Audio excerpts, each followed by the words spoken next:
8. Ignition sequence has started. 6, 5, 4, 3, 2, 1, 0. We have commit and we have liftoff at 2:13. The Saturn V building up to 7.6 million pounds of thrust, and it is clear that...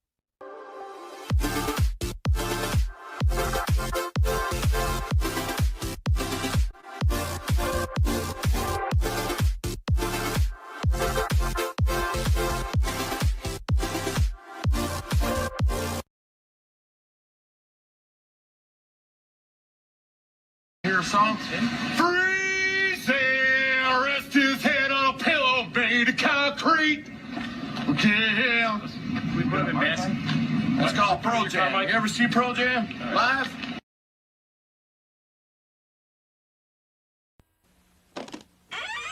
After these messages, we'll be right back. Wake up in the morning, there's a slap around the face. Wake up in the morning, there's a crackle in your face. Wake up in the morning, there's a pop that really says Rice Krispies to you, and you, and you. Pour on the milk and listen to the snap that says it's nice. Pour on the milk and listen to the crackle of that rice. Get up in the morning to the pop that says it's rice. Hear them talking Rice Krispies.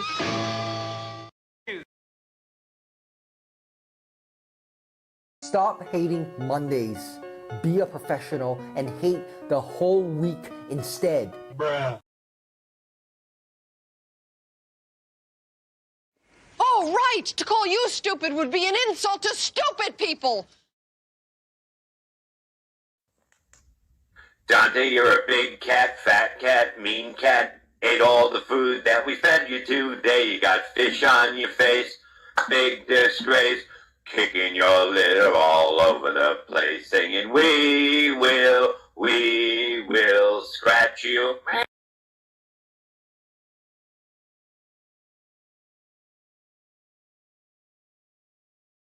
I want you to know that I've smoked pot.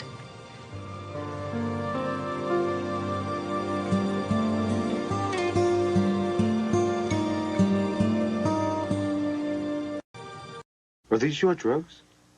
Look, Dad, it's Where not did you get it? Dad, Answer me. Who taught you how to do this stuff? You, all right? I learned it by watching you. Parents who use drugs have children who use drugs.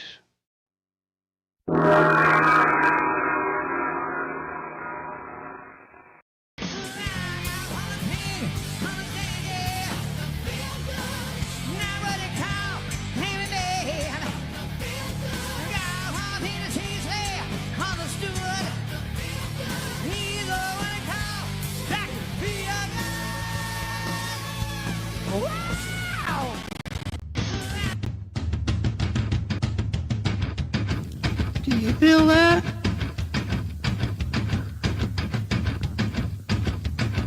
Do you feel that? Oh, shit.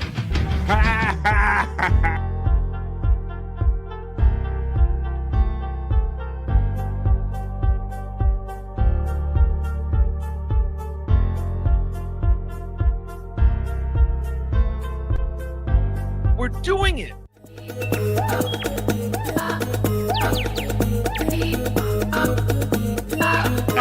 Jackie Mason. Fucking Bobby's fucking funny. Bobby Grant. I gotta give it to you.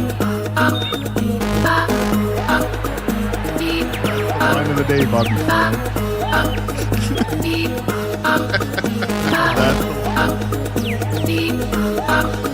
Super creative, super original. There's a show called The Vibe. And you are here, folks. Well, thank you for that great compliment. What's everybody doing in the summertime? That it is, folks. I love to remind myself and you all that it's still summertime. It's not too late to get it in, folks. Summertime. Summertime, July 16th in the big city. Welcome to Wednesday. And welcome to The Vibe. But it's not just any Wednesday around here on The Vibe. Everybody knows that it's a Whack-A-Go Wednesday right here on The Vibe. That's right.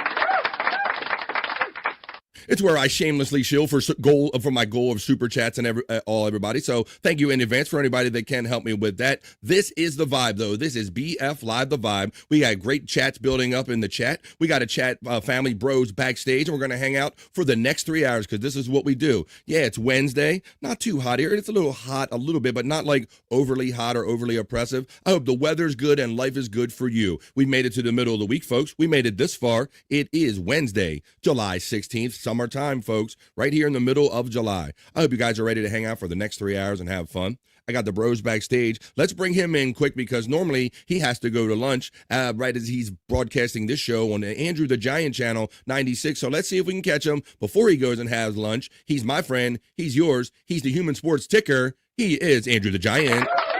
Hey guys, how are you? How you doing there, Florida man Andrew, on this Wednesday, my friend? How's it going, buddy? Just sitting here, waiting for dinner. Waiting for lunch. Breakfast. Breakfast. Oh, so you having lunch?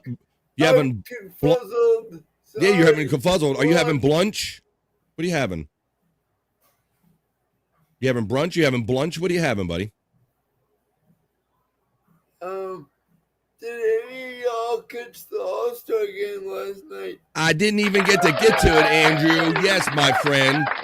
I watched it. So I had it on in the room, Andrew, is what I did. See, what happened is I play it in the room, and I'm come and go. I'm prepping the show in and out of the room, but I did see it, and we're going to talk about the historical ending and some of the other historical stuff. Some of the first happened, Andrew. Did you see them contesting balls and strikes during the All-Star game yesterday? It turned into a swing-off. It turned into a swing-off, and not the horny wheelchair guy swing-off. Andrew can never wait to get to the punchline, folks. That's right. It ended in a historical way. So not only did they use like some technology that you could actually challenge ball and strike calls, whether it be the pitcher, the catcher, or the hitter. They also did that yesterday. It's kind of an experimental thing that'll probably be eventually in the regular games. But they also had their first, like a hockey shootout. They had a swing off because of the way the game ended, Andrew. Now, let's not give any more away than that, my friend. We'll start talking about that when I make my way over to my news desk and start the Vibe Not So Serious News. But first, let's bring some other bros in. Now, he's the bro you know from the Great White North. He probably just basically fell asleep from a podcast, and he woke up, and he's back on mine. So I'm glad he's here. He's my friend. He's yours. He joins us from the Great White North whenever he can. He's Bobby Nick. The butt cheeks. Everybody. Happy Wednesday and a deep butt cheeks. A deep butt cheeks to you, Bobby Nick. How is it going today, my friend, on this Wednesday? Pretty good. Good. It's not too hot, not too cold. So yep. It's just what is right. July like? A typical July like up in Canada? You're like in the heart of we're in the heart of the summer here, so I imagine it has to be like your core summer. You get like a good 4 weeks from what I can tell from you, Bob. 4-6 weeks if you're lucky of real hot weather. How's that Something work? like that. Yeah, about that. But yeah, I mean, yeah, right now, actually, probably historically, this would be the hottest time. But yeah. Right now, we're in a period that's not so hot, so this is good. Not it's so good. hot, so Season. All right. Well, I know the seasons are a little briefer up there, so I hope that you're enjoying whatever summer you're having up in Canada. Let's check this guy here coming in now. I'm going to bring our last friend in for right now, and then we're going to get started with the chat family check-in, folks. It is Wednesday, so this is your time, whether you're there, if you're lurking and you don't even get a chance to chat much, why don't you just throw one chat in there and let me know that maybe you enjoy the vibe, but you don't always have time to lurk or listen or anything like that, or be into the chat. I want to welcome everybody that's joining us from the Andrew the Giant 96 channel before I bring in our last bro, and then we get the show on the road. He's my friend. He's yours. He is the prop master because he's always pulling out stuff in real time. He is Scott Fitzpatrick. Come on in, Scotty. Ooh. Oh, I'm sorry. I was just admiring my huge wide arms. Oh, you're killing me with the glare, Scott. How you doing? Don't do that. You're like when we used to put Andrew on before we could get Andrew to wear a shirt, man. We would get that bright white glow. We thought we were watching a eclipse or something. How you doing, Scott? I'm doing swell. I'm doing just fine, BF. That's good. I know. Yep, I know that you like to come here for positive vibes every day. I always appreciate you coming here and having fun. We're going to get down to having fun for the next 3 hours. And like I told you right before the show, we talked a little bit, and I said I got a little prize. I'm a little surprised that I want to pull out when we do it. I'm not talking about it in my zipper. Okay. When we do Scott's Hole, I want to do that. We're going to go do like a classic version of Scott's Hole because I have something very special that I want to play and utilize during that segment today. So I just want to have fun, and I'm not a girl, but I still want to have fun. So yeah, I know you probably guys gave no F's about. Well, I think we lost Andrew already. Yeah, what the hell? Wow. Whoa, this is unprecedented. There has been once or twice time. He hasn't made it to the chat family check-in, guys. There he is. There he is. Wow, Andrew, he didn't even make it to lunchtime. They're gonna have to wake him up to give him brunch or whatever he's having. What he's about to have later on, Scott. They have to wake his ass up. Yeah. Oh my God. What I was about to say is that I'm sure before Andrew fell asleep that we were just talking about the All-Star game last night. So we're gonna get into a little sports, as you know we tend to do when we're around Andrew and all. Now Andrew, when you left this show yesterday, you were itching to talk about your saga. Did you talk about your saga on No Filter with Andrew and friends last night?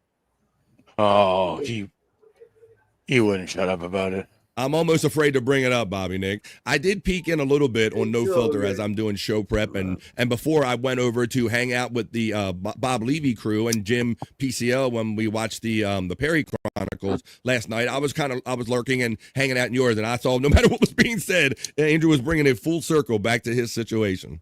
Yeah, he wouldn't. He couldn't get off it. He was like a broken record. I even told him, "Hey, change the record. This one's skipping." You guys are trying to talk about current events and everything, and Andrew always finds a way to pull it full circle, always back to Andrew. But what else? There we go. There's the record. We're going to change the record now. But what else would you expect from Andrew the Giant from No Filter with Andrew and Friends? That's why it's called No Filter with Andrew. So that's where you air that stuff, right, buddy? I wonder what they're going to do with wrestling theme songs.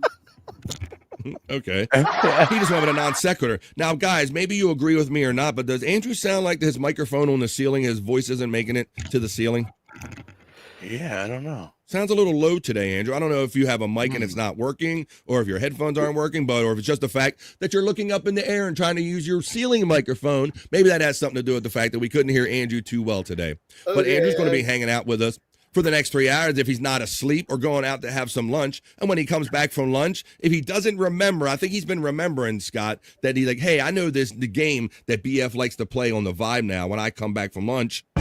Guess what Andrew had for lunch by looking at the contents of his beard. That's right, but we'll have to see if when Andrew comes back, if we can tell, or if his mouth is all perfectly cleaned and wiped off. We won't know till he gets back. But what do you say, guys? We got great people building up some great chats in the chat right over here on the side where I'm looking. So it's about that time, not only to bring forth the rhythm and the rhyme, but to have fun for the next 3 hours. Throw your chats in, folks.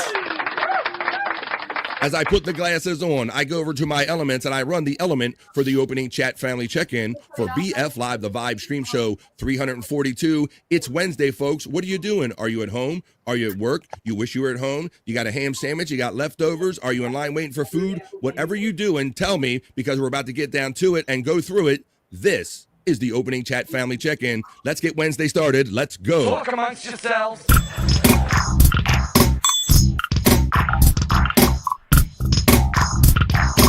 Talk amongst yourselves.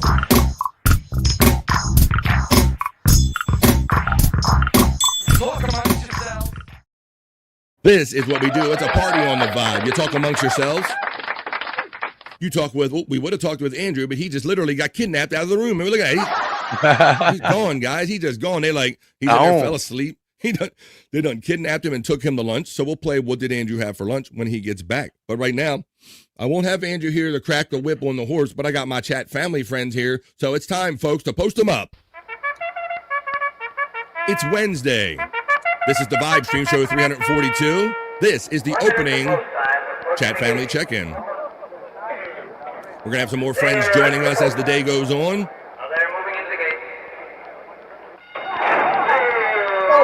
Pecan always gets things started in here with it says P-cunt, Goonie Goo Goo you begonias. He uses the P-cunt emoji because he supports me as a monthly member. He says, Unga Bunga, what do you gano, gano, gano? And he always throws out the BF Chang, and this is how we start the show. What do you gano? Come on, let's go, P-cunt. Gano, gano, gano, gano, gano, gano, gano, gano, gano, gano,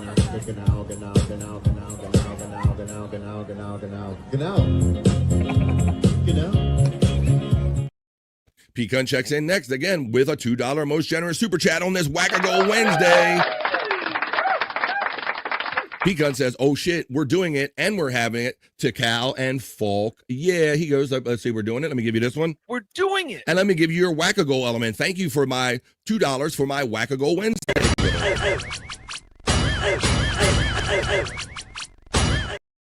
It's Wackago Wednesday, with the one day I shamelessly shill for super chats. P-cunt then utilizes all of the membership emojis, indicating further that he represents me and supports me as a member right here on the Vibe, a monthly member. Thank you for your support, P-cunt. P-cunt, my brother from Oscar. Oscar Electric checking in. Oscar Electric will be involved in the content of this. Matter of fact, I want to thank Oscar Electric right now. I went to download that. Let me go. I can go here. Thank you, the creative. Once again, I will never stop bragging about the creative people in our chat community. Let me go right here to this, and then I'll go to my elements, and I will find my latest, coolest element. Where did it go? Son of a bitch, I can't find it. Oh, wait a minute. I'll show it to you this way. Hang on a second. Oh, boy. I'm boomering like Terry Nee. I downloaded something, but I lost track of it. Oh, here we go. I want to thank Oscar Electric for creating this for me using AI. And guys, he literally, I just saw this right before the show. Look at this. There we go. We're going to get to the not so serious news. Thank you, Oscar Electric, for that cool AI right there. YouTube's #1 podcast. I'm going to work hard to earn that title, Oscar Electric. That's pretty badass, ain't it, Nice. Scott? Yeah, nice. Well, I got more surprises as the show rolls on. I know.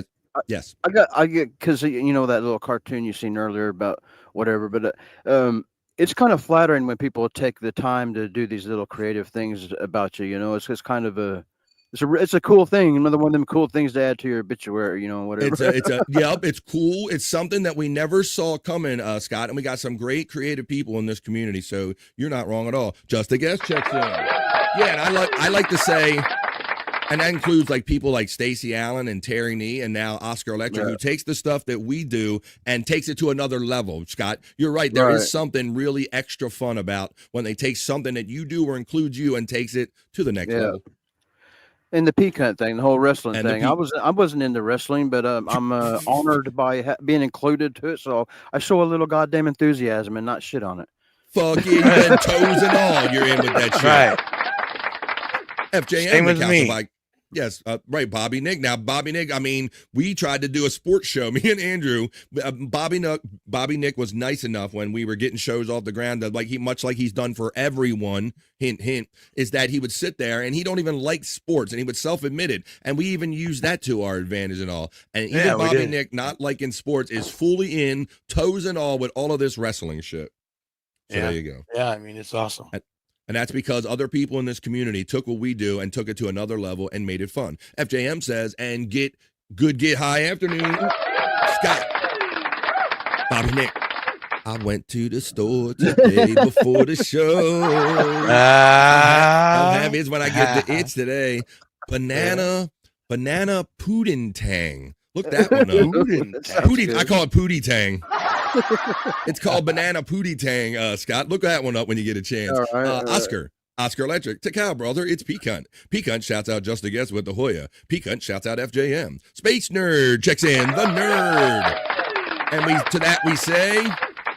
Nerd.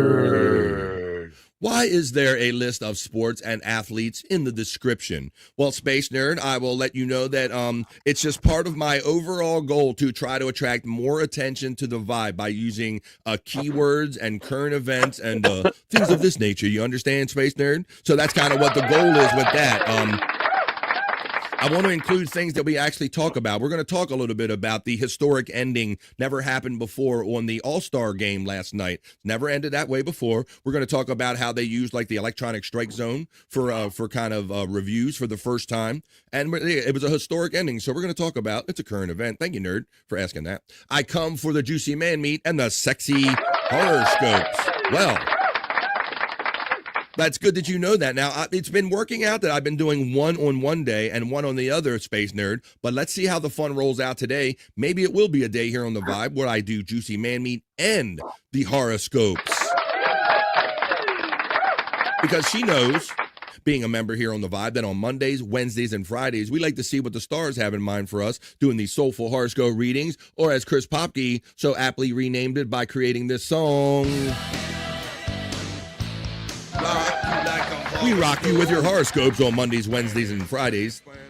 P-Cunt shouts out Nerd with the Hoya. P-Cunt emoji and P-Cunt being shouted out by the Nerd. Nerd gets the call and peace from FJM. FJM, hello from the Nerd. P-Cunt says late and Perry. Yeah, I was P-Cunt, and I won't discuss you with the details, but basically I was trying to get my body ready for 3 hours of not having to go to the bathroom. Let me just say it that way, in a subtle way. Basically, that was the hold up, Space Nerd. Hoya, you Hoya, says Space Nerd. Good morning, BF Live the Vibe. You know, we kind of keep that to ourselves, but we talk about that privately, how that's a thing where, like, my body is, like, going in. I don't know what it does. Good afternoon, chat family. Just Bart says he's still home, relaxing, not feeling the greatest, but the humidity is not as bad today, which I acknowledge as well, because we're in the same area. He's waiting for nap time. Well, at least you waited for nap time. Andrew didn't even make it to the, we had to wake him up. Yeah, damn.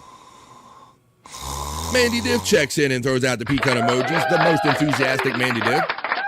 She shouts out Bart. Hi, Mandy, right back from Just Bart. Nerd and Bart get the call from Mandy Diff. Oscar Electric gets love from Mandy Diff. Just Bart, Hoya from P-Cunt. Mandy Diff gets the Hoya from P-Cunt. There's the Nightbot running Scott Fitzpatrick's pages, the Angry Iguana 112, and the Prop Master 69. Mandy's getting love and acknowledgement from our friend Oscar Electric.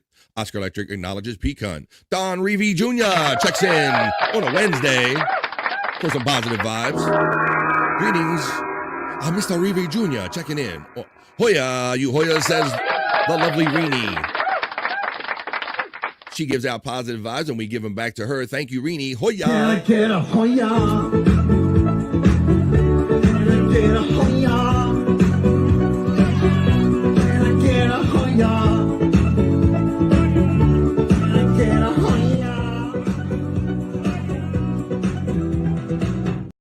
Just Bart says, hey, P-Cunt, good afternoon. P-Cunt shouts out Oscar. Oscar Electric, the hardcore champ. Uh-oh, we'll have to get the latest.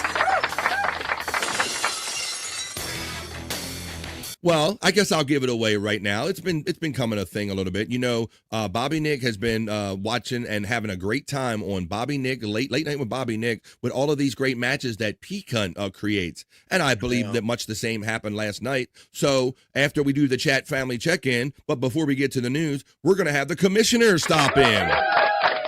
Oh, nice.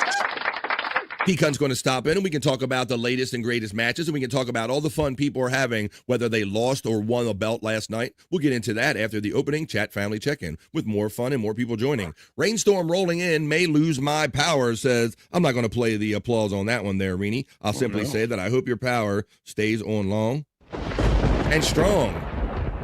Reenie and Don Reevy Jr. get the acknowledgement from Mandy Diff, and she acknowledges me. Thank you, Mandy Diff. Reenie acknowledges Mandy Diff. P-Cunt says, Don Reevy, hello. Need just a guess. I thought I said, hey, P-Cunt. Whoa. Terry Nee. Now, wait a minute. Is this an audio thing, guys? Am I hot or is Terry Nee just being gay with me? I can't tell because hot is a... Hello, Frisco. It's supposed to be an audio term when we're doing podcasting, but with Terry Nee, you never know, Bobby Nick. It's true. It's true. Thank you for my $2 towards my whack-a-go.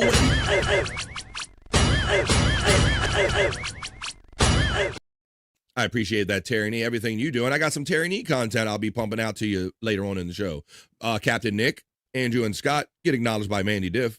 But deep butt cheeks, Mandy. Man, Look at those freaking emojis that she throws out there, guys. We got the corn, we got the smoke, we got water. I mean, and I don't. She sits there and she always has them cut and paste. But man, Mandy is all about the emoji game. Pecan and the pecan emoji is being utilized by Rini, who supports me as a monthly member here on the Vibe. Andrew gets shout out love for just a guess. Rini Hoya from our friend Pecan. Terry Nee gets acknowledged by Mandy Diff as well as just a guest. The Nightbot is running Pecan's 420 link right there if you want to go see these cool wrestling matches. Dang Lizard checks in.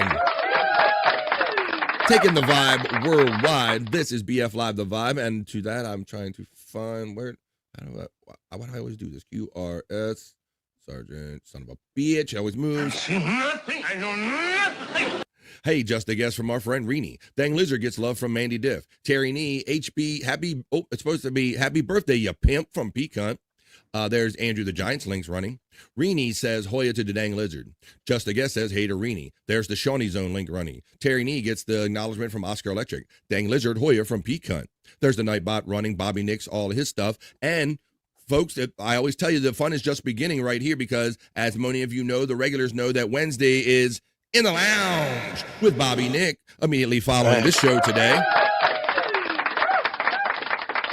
What about the home run derby? I think that we touched on a little bit of the home run derby that Cal Riley won that the day before. Maybe you didn't see that, nerd. Was that the day you were tardy? Perhaps it was. Hoyarini says Space Nerd as we're making our way to the halfway through the opening chat family check-in. Ni hao pecan from Don Reevy Jr. Nerd gets acknowledged from our friend Rini. Don Reevy Jr. gets a love from Space Nerd. Mandy Diff says August will be the hottest. Oh, yeah. Well, maybe August, it'll get a little hotter up there for you in August there, Bobby Nick, you think? It could. That sun kind of peaks up there real quick, Mandy, and then it just kind of goes away from him. Like, no, as soon as it gets up there and peaks, it starts going away. His summer, like, it comes and goes real quick from what I remember. Don Reevy Jr. gets acknowledged by Rini. Pecan says, Scott. Been a minute. Scott Fitzpatrick bringing the Great White North Call. Perfect Canadian avocado growing season, says Terry Nee. Still taunting you. Almost a year since we've talked about avocados, Bobby Nick. Still taunting you. Yeah, right. Yeah. And Bobby Nick is still out there looking every day, seeing if Terry Nee or anybody's threatening to send something to him. He's always on the watch. You ain't just going to send any avocados to Bobby Nick. As the guacamole flies on a cold and gray Alberta morning, the mailman just brought Bobby something avocado. And Bobby Nick cries. Or if you're Wendy Pack, you would say Applecados. There are my membership links. If you choose to support me with a monthly membership, I would appreciate it. It's cold in Minnesota. Cold like Minnesota. Cold like Minnesota. I love whenever Frankie McDonald stops by. Shout out Frankie at midday. I don't know if you're doing as much with Gino anymore, but Frankie McDonald would always be welcome here to do like a weather report, whether it be daily or weekly, whatever you want to do. But it's cold like Minnesota, just a guess says. Happy Wednesday to myself, Bobby Nick, Andrew, and this guy. Scott! From the lovely Rini. Don Reevy Jr. says, Miss Nerd, hello. Scott, you're getting a shout out love from our friend Pecan. Commish, see you in a bit. Wavy G, our brother, checks in and says, is that the Macho Man, Randy Callahan? Oh, yeah, 3 SAG vouchers, boy. Yeah. Oh, yeah. Slam it to a Slim Jim, Wavy G. Welcome to the Vibe. While Bill gives the other services love, like Facebook, where you watch the show as well. Wavy G Hoya from our friend Pecan. Wavy G says, Andrew, wake up. Grab a brush, pill, and make up. He's not back yet. While Bill is giving Facebook some love over there, I appreciate that. Gotta go, guys, says our friend Rini. Well, I mean, I hope that meant physically and not... That's what you meant. That's a lot of extra information. Have a great day, Rini. Hoya, says the Reverend Wild Bill, checking in, giving the love to all the channels. That's the Andrew 96 channel. 98 degrees expected today in the Pacific Northwest. You know it's getting warm and we're getting into the depths of the summer when the most western parts of the lower 48 are getting that kind of heat out there in the far west. Terry Nee checks in and says, Andrew had a brain boner. Well, I think I have some content from Terry Nee that might help him get a brain boner or an actual boner when we get into our sexy segments and when Andrew makes it back. C. Urini says our friend Space Nerd. Terry gets acknowledged from the Space Nerd. Don Reeby Jr. says, hello, Leanie, hello, Rini. Oscar Electric says, good morning, BF. Hope you are having a great morning. Bobby, it's me, Oscar Electric. Did you get any AM pictures? Drew, what's up? Scott, what's the word, brother? And happy fucking Wednesday. That's a mouthful for my talented friend, Oscar Electric. Thank you for that cool-ass AI picture, my friend Oscar Electric. And I got some other stuff coming up from Oscar Electric. Can you get a what? Of course, the Reverend Wild Bill. You support me as a monthly member. You get a Hoya. Can I get a Hoya? Can I get a Hoya? Can I get a Hoya?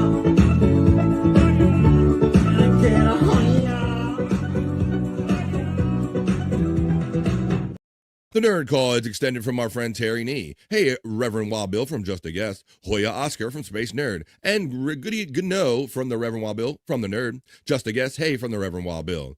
Eva Hefanya. Eva Herfanya checking in from the Andrew the Giant 96 channel saying hi. Well, Eva, potato. Andrew's not here yet. He's currently having lunch or something like that. Widow Killer checks in, my friend, and says, BF, not sure if you can play this on YouTube, but I posted a video from the Stern Show about the actors that played the Kents in the new Superman movie, listening to tapes of Richard Christie's parents. That's interesting, Widow. That's the interesting Widow Killer. We have to see if we can get to that. I appreciate people like Widow Killer that are so enthusiastic. They're like, hey, BF, here's something you can do and have fun with all of us on the vibe. So let me go over here to Discord, and I'll go to Richard Christie's always been my favorite. My favorite. That's right. I see I got some messages that I haven't gotten to from some people checking in. Whoa, I see. Wow. I don't go in my Discord much for those of you people so if you don't see me react right away, it's not to me being rude or putting you unread or something. I just don't go there a lot. Let's see. All right. I hope you have a good day. Off of Howard Stern, Richard Christie really has always been one of my favorites on there.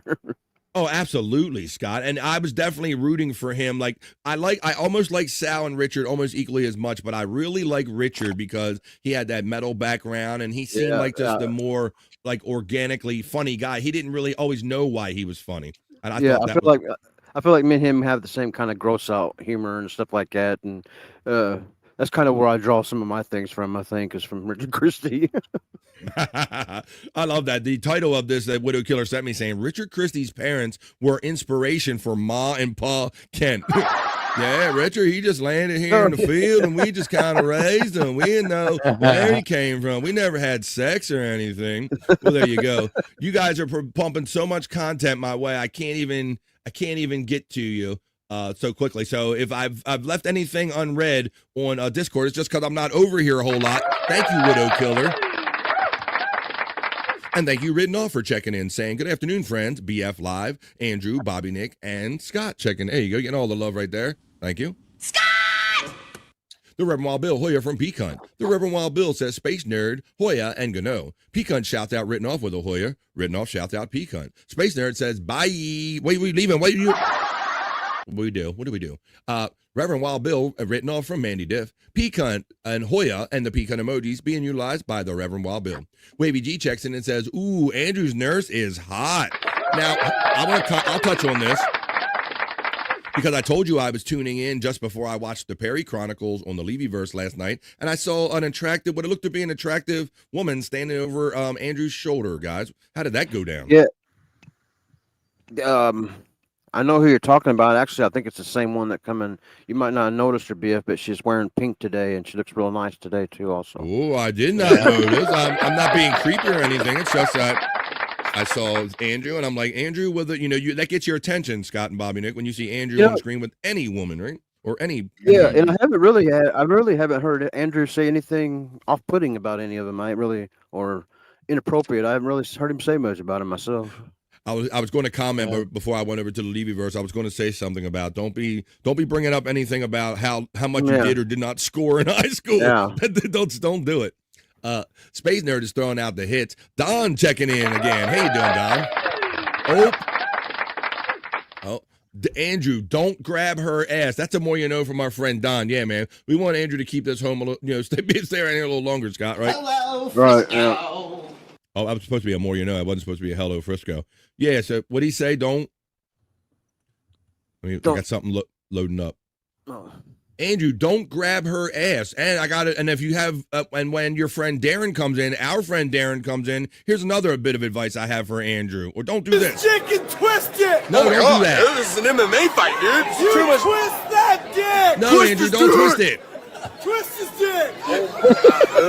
Oh my God. Oh, dick twist! The old dick twist. Grab his dick and twist it! Oh my God, dude, this is an MMA fight, dude. You twist that dick! Twist his dick! Twist his dick! Oh my God. Oh, dick twist! Andrew, do not do the old dick twist, okay? Oh, wait a minute. Andrew, there he is. I told you, don't. Oh, it's time. I think it's time, folks. Andrew's back. It's time to play our favorite game within a show. What did Andrew have for lunch? This is where I put Andrew on a one shot, and we guess what Andrew ate for lunch by looking at the contents of his face. He's still chewing, Scott. He's like licking his beard. Yeah, I'm trying to. Oh, Let me zoom in there's a little something. here. Is that a tooth? There's something on that corner of I the mouth had there, buddy. ice cream, chicken, and Oh, he does. There's something in the corner of his mouth. It's mango. They have ice cream chicken. I've never heard of chicken flavored ice cream. What the? He said he had ice cream chicken. Whatever I he's. have to step out. I had a accident. Oh, All right, man. Andrew. Well, thanks for checking in real quick and letting us play. He had ice cream chicken or ice cream and chicken, maybe. But, Andrew, I'll put you backstage, buddy. I'll let you call for what you have to call for. And can you, well, you're going to do that right now before we do news and sports? I'm still here. I got to walk inside. I'm going to turn my camera off. All right, buddy. I'm talking. All right.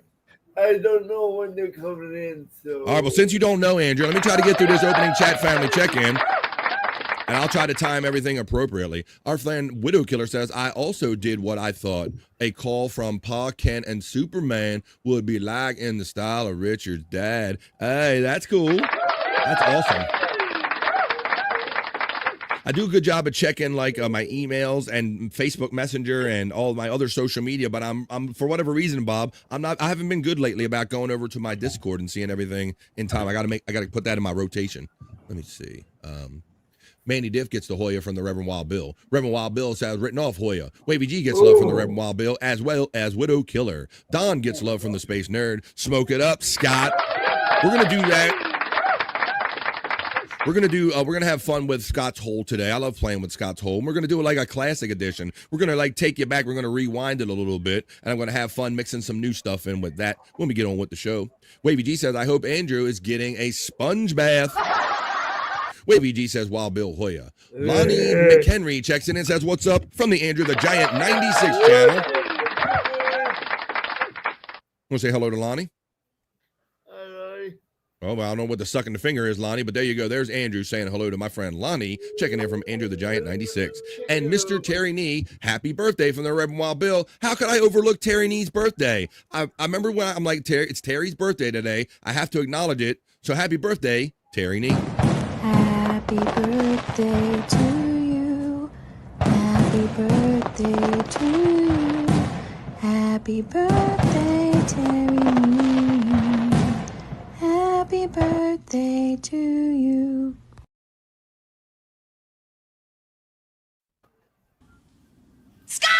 The Reverend Wild Bill shouts out, Scott, happy birthday, Terry Nee. The Widow Killer says Hoya to the Reverend and Pecan. Wavy G says, you're doing it, Peter. Pecan checks in with a most generous one BF Live the Vibe gifted membership. Maybe I got a couple sounds I can play for you right here. I can play this one in my member sound.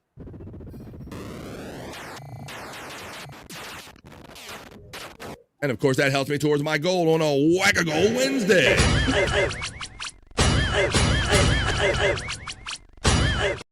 Thanks, everybody. Oh, hey, nerds, says our friend Don checking in. And to that, I say, where my O's go? Every time I add a sound, it shifts all my sounds around, folks.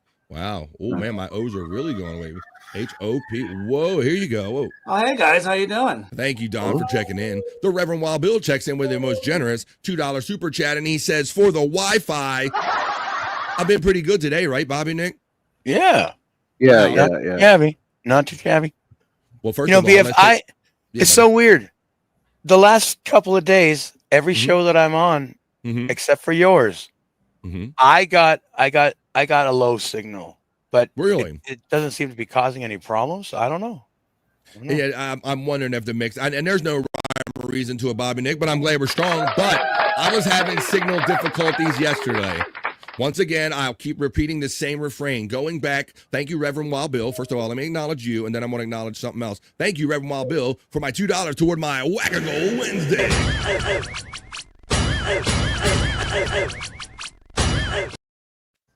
Let me see now. Oh, as far as the Wi-Fi, remember my Wi-Fi was eating shit yesterday, Bobby Nick? Yeah. And we had some pauses. Well, I have something, you know who this is going to be. The talented Chris Popke gave me a little something that I can play even when my kind of signal has an issue, guys. Signals underwater, Bobby from Roboto.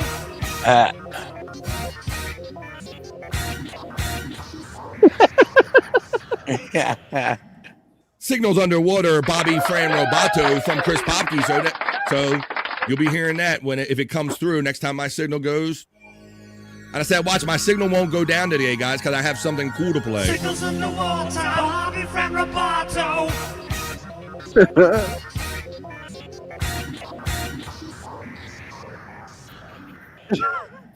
Thank you, Poppy, for contributing to this fun on the vibe. Don Hoyer from our friend Pecan checking in. Don Hoyer from the Reverend Wild Bill. Mandy Diff says, Don, Chunk Squad. Why did I see Chunk checking? Where Matt checks in and says, bones up. BF and the Midday Freaks, he coined it. Smoke him if you got him. I know he likes to say to Bobby Nick. Bobby Nick, there you go. The prop master, you're getting the bones up. You're getting the double bones up. Bobby Nick, there you are. Smoke him if you got him from your friend Matt. Deep butt cheeks. Mandy Div acknowledges Matt with all her fish hooks and emojis and things of this nature. You understand? Let me go back because it first jump on me on the chat. I didn't mean to literally jump on me. Oh, I see people talking about the weed. Here we go. Matt, there's the SIGs up. Matt Takao from the Reverend Wild Bill. The Nightbot's running my membership thing. It did it again. They put that high current comment thing in front of you, Bobby, and it makes me skip. You know how that goes, don't you? Yeah. Son of a bitch. I go to click on one thing, and they throw another thing in front of me. Here we go. I'm going to stay clear of it. Let's see. Wild Bill, Tikal, Matt, Pecan says, taking it to the streets. Oh, that's what the wrestling theme was last night, right? Oh, It's been for a few days now. I saw the taking it to the streets. That's part of the fun. It's outside. It's outside. It's a nice environment. Thank you, Space Nerd, for acknowledging what I said earlier. Hoya Matt from Space Nerd. The Reverend Wild Bill says, FYI, banana pootatang was what I like to say. That's how it's written, Scott. FYI, banana pootatang is a hybrid wheat strain made from a genetic cross between banana OG and GMO. Pootatang is 26%. I'll have you know. You're right, and that's the base listing, Scott, but mine says it's 34, so I'm looking forward to after the show. I went to the dispensary today. That sounds yummy, Reverend Wild Bill. That's what I picked up today, nerd. That's what I got waiting for me. Scott, it's so funny. And I caught a sale. I look for the balance of everything, right? First of all, it's got to be good shit, and it's got to be above 30 for me. And then it's got to be the right price as well, bro. So I'm here doing. Whoever thought we'd be on a day doing discount comparative shopping with weed strains and coupons and all that crazy shit.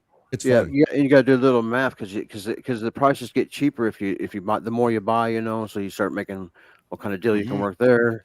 That's the more you know, Scott, because I had been a lot of the bags are 3.5 grams, but then I got me some 7s. I got me some quotas today. Got me a deal on some quotas. Inquiring minds want to know things you learn on the net. LOL, says the Reverend Wild Bill. We're having fun today. Piss jugs. Oh my. Oh no. Julie. Riley at Martin, you understand? The coming of 10, you motherfuckers. What's up with you? That's right, the piss jugs. The Chunkster knows that as an old stir. Oh, also Richard Christie did the piss jugs when he was living in the storage place. Oh, yeah. Remember? Hey, I didn't have a bathroom. I lived in the storage place. I just pissed in jugs and kept it around the storage place when he lived in there. That's a deep cut right there from Stachunkster checking in. Stachunkster Hoyer from the Reverend Wild Bill. BF had to take a gully. That was basically why I was late. Oscar Electric shouts out nerd. Not Scott checks in on the Andrew the Giant 96 channel and says, it's adrenaline. Did you wash your hands? It probably is adrenaline. You would think that by now, I'm not Scott, whoever you might be, that my nerves and my adrenaline wouldn't be pumped up prior to the shows anymore, Scott and Bobby Nick. But it does, there is a little bit of like the pre-show kind of rush or kind of jitters in there. Yeah, maybe. Maybe I got the pre-show shitters, you know. You see the avatar there for not Scott? It says, the avatar, I'm not sure what the picture is, but it says Scott's hole. Oh, awesome. Yeah, I did not. Holy shit. Look at that. People having fun with what we do, Scott. Thank you for observing that, buddy, because that got by me. I didn't see that. That is cool. That once again, people having fun with what we're doing. Yep. This is about fun. No politics, more than gossip. It's an actual show. This is the vibe that you're watching right now. We're doing the opening chat family check-in. We haven't even gotten to the not-so-serious news and the other fun. Hoya, says our friend Sachunksta. FTG says the Reverend Wild Bill. Sachunksta Hoya from Peak Hunt. There's the Nightbot running Peak Hunt's link. Matt shouts out Space Nerd with the Hoya. Reverend Wild Bill says, fascinating, Tom Gully. Hola, players. That means hello, all you players. Come Give Me Bezos checks in. Bill gets the Hoya from Oscar Electric, as well as Matt. Reverend Wild Bill says, give me Bezos, aho. The Star Start says Oscar Electric. Star, LOL. Oscar Electric to Cal from the Reverend Wild Bill. Bobby Nick missed his calling as a wrestling announcer. Yeah, I tell you, it's with enthusiasm. It's not like he's just trying to come up with his best call. He can't believe the things he's seeing, and that's how it comes out of him. Rini Hoya from the Reverend Wild Bill. Oscar Electric says, hardcore champ, Peacunt, you rock. Peacunt says, give me Bezos, hola. Oscar Electric, no, you rock, brother, from Peacunt. Mandy Diff says, no cut and paste, says our friend Mandy Diff.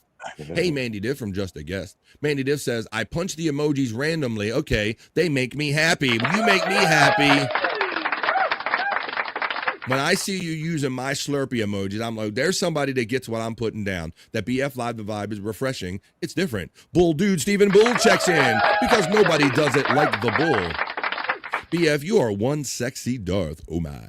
Yummy, yummy. But really, I love you, man. Big hugs, BF. Full homo. I resemble that remark, Stephen Bull. Thank you for your continued enthusiasm. Let's go. Hoya said the Reverend Wild Bill. And then the nerd checks in with a $2 most generous super chat for my goal of my modest goal of $999.99 on a Whack-A-Goal Wednesday.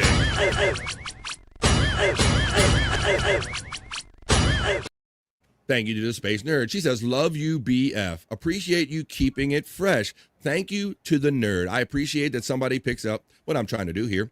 Tiff, Bobby, Nick, brother, Scott, fam, I'm freak for all y'all, for y'all. Whoa. Bull Dude Deep butt cheeks to you, sir. Hello, Bull Dude from Space Nerd. Mandy Diff says, I need credits, LMAO. I looked at my account. What's it say? $88. I mean, oops, but the bills are paid. That's all that matters. Bull Dude says, Peacunt, my man. Big hugs. The Reverend Wild Bill has fun with the avocado emojis. Big hugs to the nerd. Oh, now Peacunt is teasing with the avocado emojis. Hoya Mandy from Space Nerd. Lynn Monger checks in from Andrew the Giant 96 and says, how are you all? We're doing okay. And I know you always ask, how's Andrew doing? So there's your answer. That's how Andrew is doing right now. Currently, that's how Andrew is doing. Let's wait a minute. We're gonna pep him up a little bit. 1, 2, 3, 4. Doom tech, tech, doom tech, doom tech, tech, doom tech.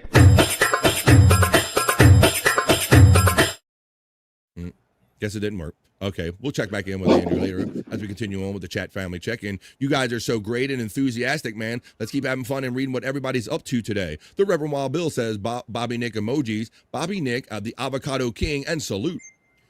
Oh, and there it goes. Deep butt cheeks to you. There we go. Everybody's getting the deep butt cheeks today. You guys are awesome. Bull Dude says, all this love is Bobby Nick's fault. Yeah, man, you fucking playing Canada, says the Reverend Wild Bill. Scott doxed my heart. Oh, Blush says, Bull Dude. Aww. Yeah. Scott doxed my heart. Hello, Frisco. I got to pee. Let's do it. Hey, y'all, from Lynn Monger checking in. Hey, Lynn, thanks for coming over to my channel, BF Live The Vibe, and giving me some love. If anyone's joining us for the first time and you haven't made your way over to my channel, BF Live The Vibe, I'd appreciate a free like, share, and subscribe. It helps us all out. Okay, I got to go to bed now. I'm joining you, Andy. We'll go take a nap together. Lynn Monger, HIGH from the Red Wild Bill. Shula had Thanksgiving at the Christie's. Shuli did. Yeah, not Don. Right, Shula. I remember that, guys. Remember when Shuli kind of went there, and that's how we really first saw him, all the chickens walking around, like, and everything we had imagined it kind of was, right? Yeah. You see, they still had his bedroom, I think, if it's looked like a high schooler's bedroom. Well, I have to see. That's a deep cut. I have to see if I can pull that when Shuli visited the Christies, because all we heard and imagined was they were like these country bumpkin farm living people. They were talking about the chickens that would get eaten all the time. And when they went there, it was so neat to see that it was basically like everything that all the stereotypes you thought in your mind it actually was. I think if I remember this right, and I can't remember exactly which ones, but I think the clown, I forgot the clown's name, but Christie took like a group of the Whack Packers. Yeah. He took a group of the Whack Packers to the farm, and they did like a short series, kind of like The Simple Life. Yeah, they did. Wow, this is great. We can pull some of this. We can look for this. Yeah, look at Bone Loads checking in from the West Coast. Bone Loads is our longtime chat family bro. He's even done the sports heads with us. Hey, Bone Loads, if I can keep Andrew awake and get him awake, we're going to talk about the historical ending, some of the first that happened. Oh, there you go. On the All-Star game last night, I know Bone Loads will be interested since he was our sports bro for Sports Heads, our West Coast correspondent. Twist that dick! Give him the dick twist, Don, the old classic dick twist. Pizza, says our friend Terry Nee. That was his guess of what he had for lunch. Tastes just like chicken, says the Reverend Wild Bill. Ice cream chicken. Tastes just like chicken, huh? Andrew had ice cream chicken. Grab his dick and twist it is how WATP Carl got famous. That does look like WATP Carl in the background, doesn't it? Bone Loads, bones up from our friend Peak Hunt. Bull Dude says, I hope the hell the Giant didn't have any hot dogs. We need Andrew around. Please stay safe. I have a hot dog video. Maybe he did this. Let me find my hot dog video real quick. Type it in real quick, because I do.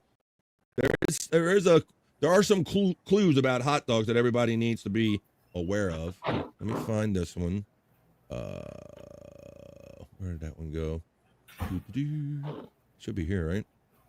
Let me find it real quick. In my come on, where's it at? I'm having a senior moment. Trying to find stuff in real time on the fly.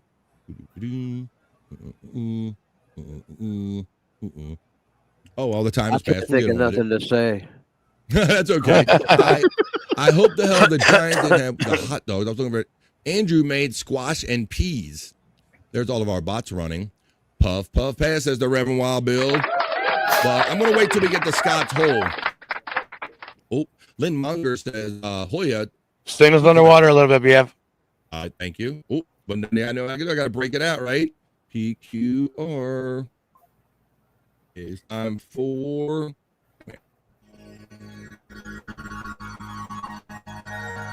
Signals underwater, from Roboto.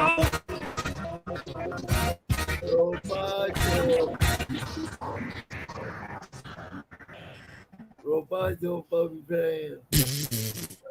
Look at Andrew. Chris Pop gave me that for me for this moment. Signals underwater, from Roboto. Yay!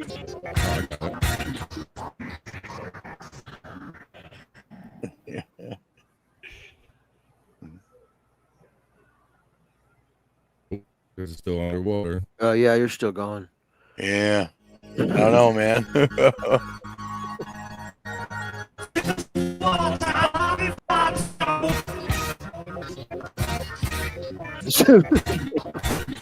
Oh, shit.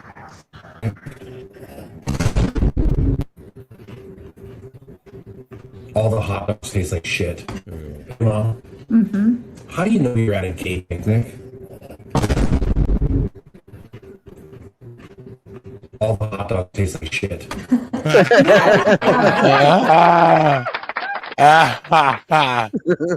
Heard that one. See, that's why when I knew I had something for.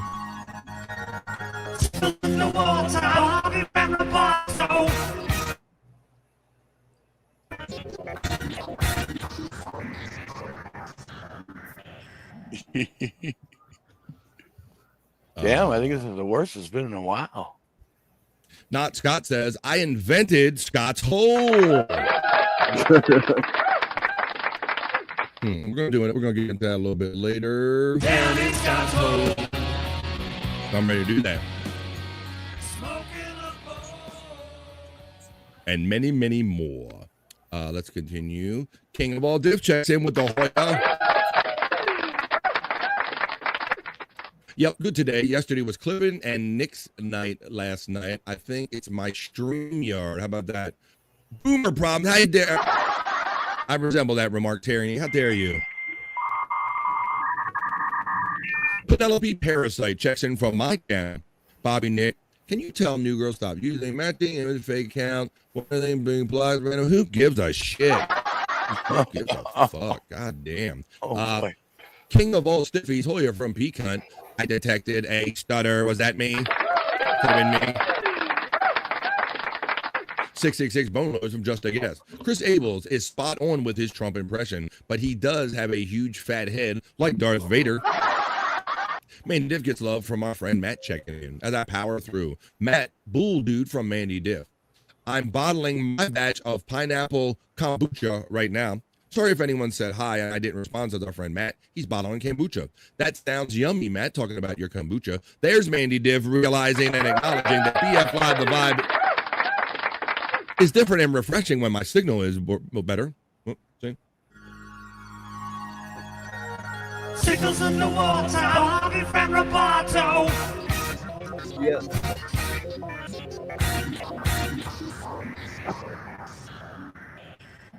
Thank you, Mandy Diff. I don't believe. I found something to get to Andrew's attention. Scuffed with Shane checks in.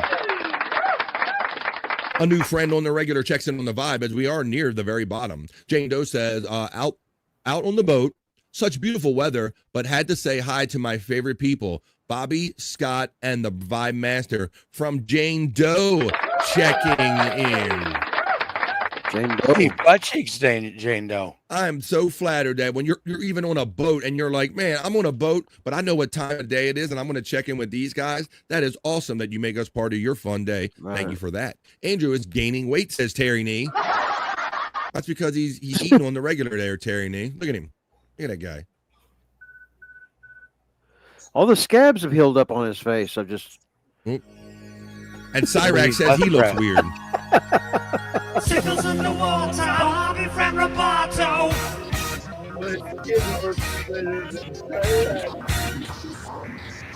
Pecan gets the love.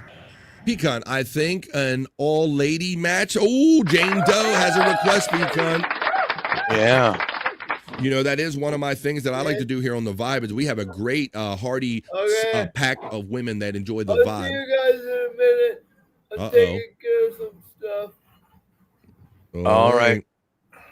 All right, I Andrew. like, Well, that thanks for about I like that about this show, BF. It's not quite the sausage fest as it is in most of the shows. Thanks for acknowledging that, Scott. We have great. It might be because of Andrew, but yeah, I'm very proud that like at least 30% of my audience, whenever I look, is normally made up of women. And that's why we do Juicy Man Meat and we do special things for the women, Pecan. So you better get on that all ladies match. Hola Bone Loads from Gimme Besos. I'm going to put you backstage, Andrew. Let's see. Gimme Besos says hola to Bone Loads. And we're nearing, there's all just some group bots. BF Roboto. Brian, where you been, buddy? Hey, Brian. Slaughter. Holy I know shit. Yeah, ain't that something? Even you guys are acknowledging this. This guy's always out there working hard, and he supports me. He's out there sharing my stuff on Facebook and putting likes and stuff on that. And Brian, we think about you every day, Mondays, Wednesdays, and Fridays, especially when we do the Soulful Horoscope Readings or Rock You Like a Horoscope. Since you're a Cancer, just like our friend Scott Fitzpatrick here, we always include you. We always think about our friend Brian Carter checking in. I do not know how Scott did it, but he kicked a worm off of his own head. That's amazing. That's some dexterity. Brian Clauder, Hoya from Peacunt. Chaotic checks in on the vibe on a Wednesday and says, Hoya, everybody. Just checking in. Can't chat currently. Crashing while driving. Yeah, we don't want that, bro. Put us in your ear hole. Play us through your Bluetooth. We don't need you. That's just that quick thing will let us know that we don't need anybody having any issues here. Oh, chaotic. Terry Nee checks in from the Andrew the Giant 96 channel, giving that some love over there. We appreciate everybody going to all the channels and giving those likes. We know you like us, but let all these algorithms know that you like us. Giving Jane a big hug, says our friend Bull Dude. Pecan shouts out Chaotic with a Hoya. Big hugs to Brian Brother from the Bull Dude. He's giving the devil horns and the love right back to everybody. Love to all. Terry Nee says, women, ew, boobs and bits. And with that, guys, we finally end the opening chat family check-in. What do you say we get on with more fun with the show? Talk amongst yourselves.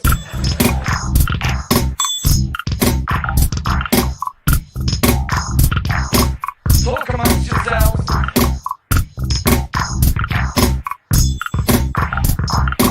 Talk amongst yourselves.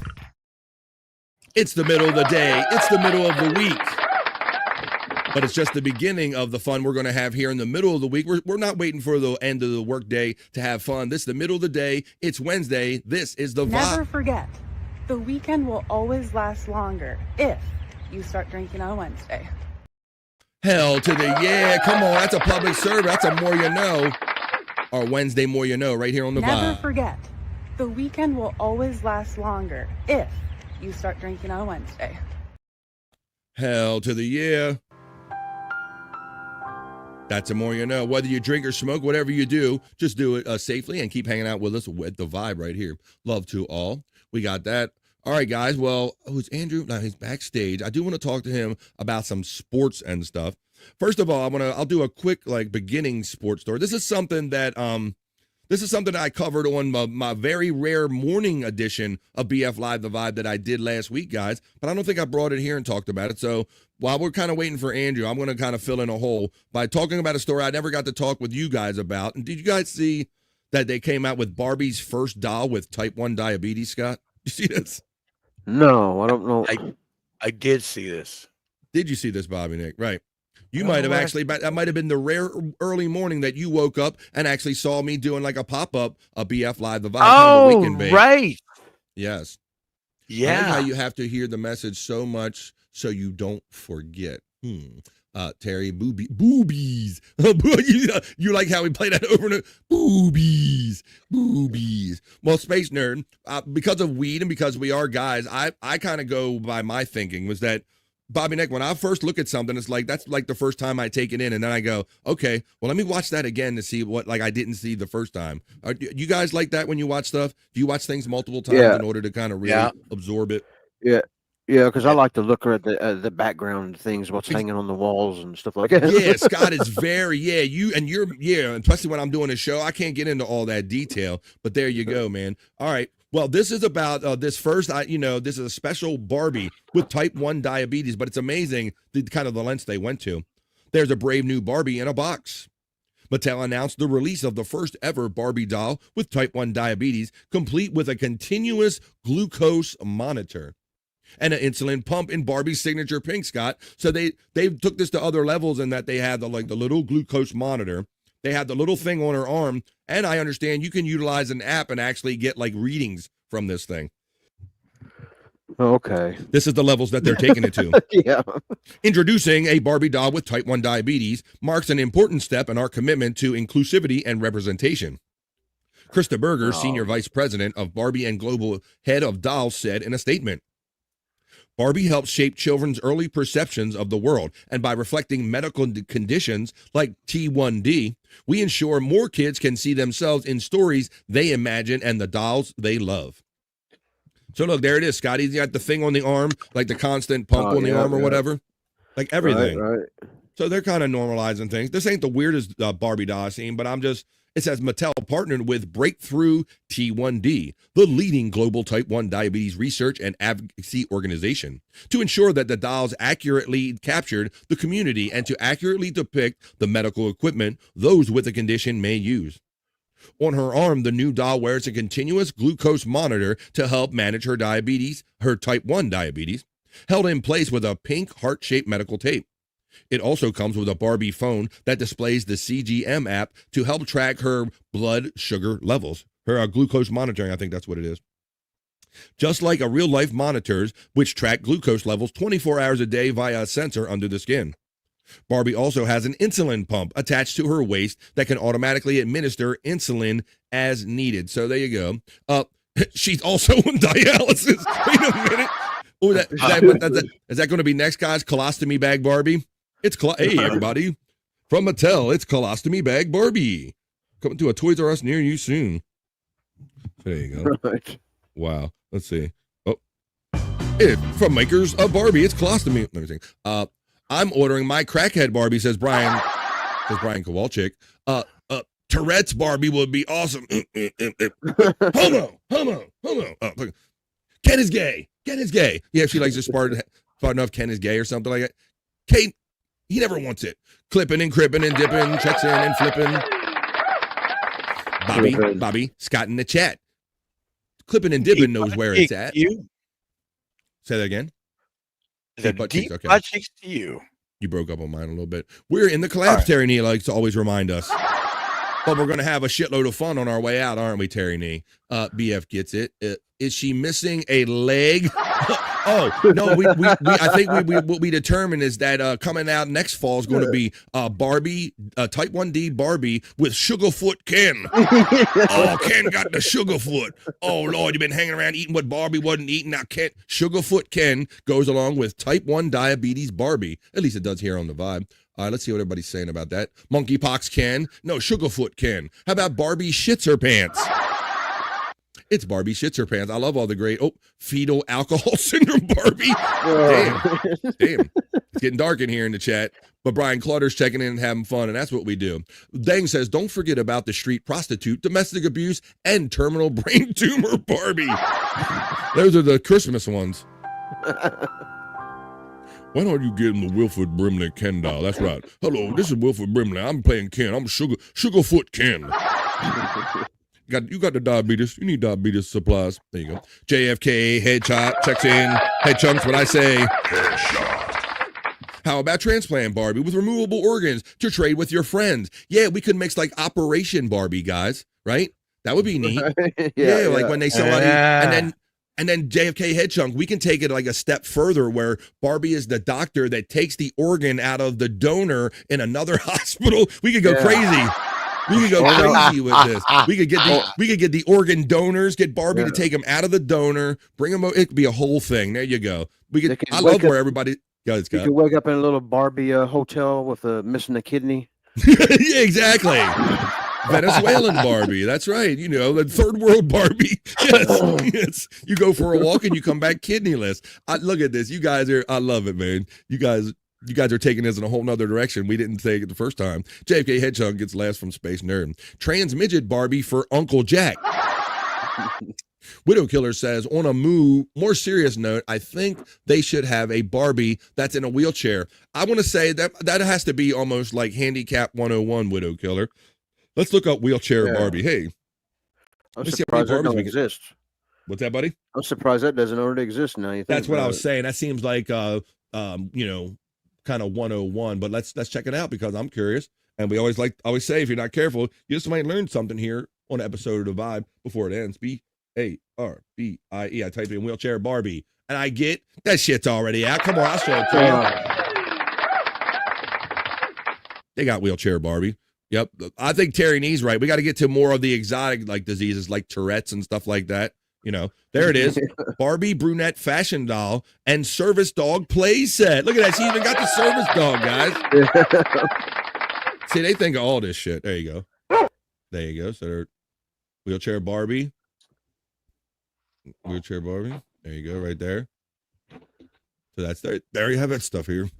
All right. Peacunt gets the last from Space Nerd. I'm dying, says Space Nerd. Fucking A. I'm glad I pulled this out again because we talked about it briefly when Bobby Nick joined me in the chat for the Rise and Shine edition that I did last week. I have an old 90s wheelchair Barbie. There you go. See, the Chunkston knows what's up. But there you go. That's the fun shit we like to talk about here. I'm going to make my way over to my news desk, and hopefully Andrew will join us in time to talk about this. But they did have the Major League Baseball All-Star game last night, so I watched that. They had some historic things happen, some uses of some brand new technology, and a never-seen-before, first-of-its-kind historic way to end the game. So I'll tell you how the game went, the technology they used, how it ended, and I'm going to give you a few other news stories, but not so serious news. That's what we're getting ready to do. This is the Vibe Not So Serious News.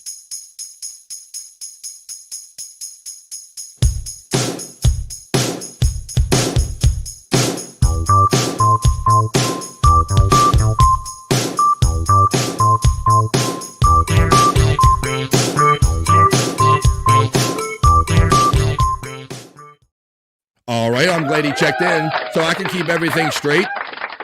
He fell below the line. We have a backstage line here, folks, and all my people and my elements are up top. And then when there's too many, some things fall in line number 2. But this guy's not line number 2. He's number 1 to me. He's the number 1 wrestling guy.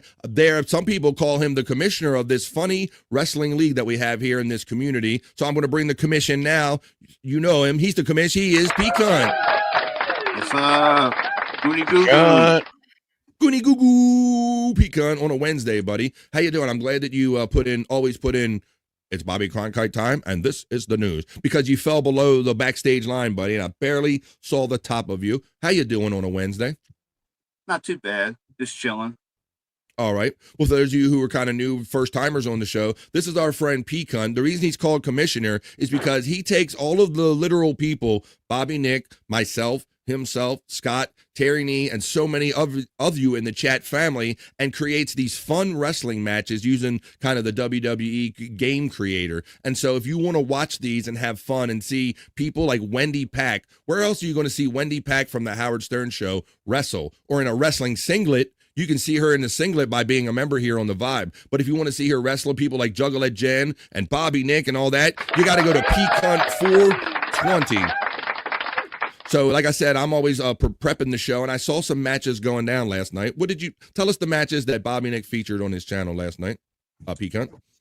Well, there was a couple matches. There was one that was kind of like a surprise until everybody saw it. It was one that had it was Bobby and Scott Fitzpatrick versus Granny and 2K. Well, I think I caught the end of that one. Because Scott was there reluctantly watching, and then I think he had to be told, I was watching the end, that he won, right? I'll give that one away. Scott, you're killing me with those big pasty white arms. Oh, my God, they're big, but they're pasty white. I don't know what's better or worse to have. Would you rather have an arm and be white or just not have an arm at all? I don't know, but I digress.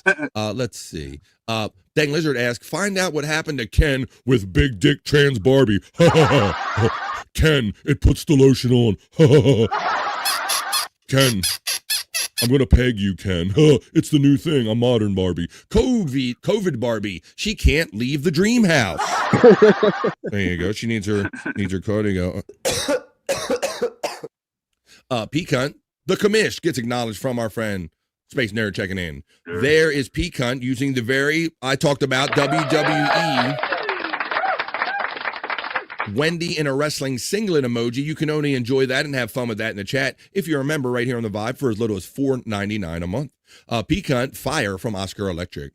That damn bottom row, Matt says he knows about it because people fall below it, and you don't even know that people are on the show. And Bobby Nick knows the struggle. I don't know why they changed it like that. This is stupid. You can barely bring people in now. Yeah, they can always do better on this screen right here. So Chunkster says Pecan collects used washer fluid. Saving the environment. I don't know nothing wrong with that. Casket match was good, said Scuffed with Shane. Oh my God. I did see a little bit of that. Oh my God. So I was watching in while I was prepping this show last night. I saw Bobby Nick calling it, and he's going, Jen, she can put her fat ass in the casket. Every other word he's calling her fat ass. And then they were implying that, and I thought this might be a thing, Pecan, that maybe Jen was too mucho grande to let the casket close. It's almost not fair when you have a big person that doesn't fit and a real skinny person, and you don't have to do that extra pushing on the box there. So I noticed he was having a hard time, Scott, keeping Jen in that casket. I also noticed that people were having a lot of fun at Jen's expense, saying don't mute Jen anymore. And then Rev Fug Lee came in and says, I got deeper pockets. Fuck Jen. Cut her off. It was crazy. That's the crazy fucking silly fun that they have on the night side of things. We're just kind of doing it on the day side right now. Let's see. Sean Riggle says, taking it to the no more need for matches. No more need for hiding. Sean Riggle checks in and fuck you with your Orange Cassidy shit. Hey, Pecan from Lynn Munger. Pecan gets the shout out love to Sean Riggle with a ha. Matt says, I can't see Riggle. I think he has blocked me. Perhaps, but let's all say hello to Sean. Let's see. Matt then goes on to say, ha. Scuff with Shane is laughing. Lynn Monger gets acknowledged from Pecan. Sean Riggle says, Matt, fool me once, shame on you. Fool me twice, we won't get fooled again. Jugglehead Jen makes the show 100, says clipping and dipping. Dang Lizard says, Proud Boy Quad Barbie comes, 100%. Proud Boy Quad Barbie comes with 2 voice messages, 100% and surely knew. That fucking guy, yeah. He thought he knew some shit about us too. He don't know shit. Wriggle Ha from Matt. Matt says, Wriggle, what a fool, really.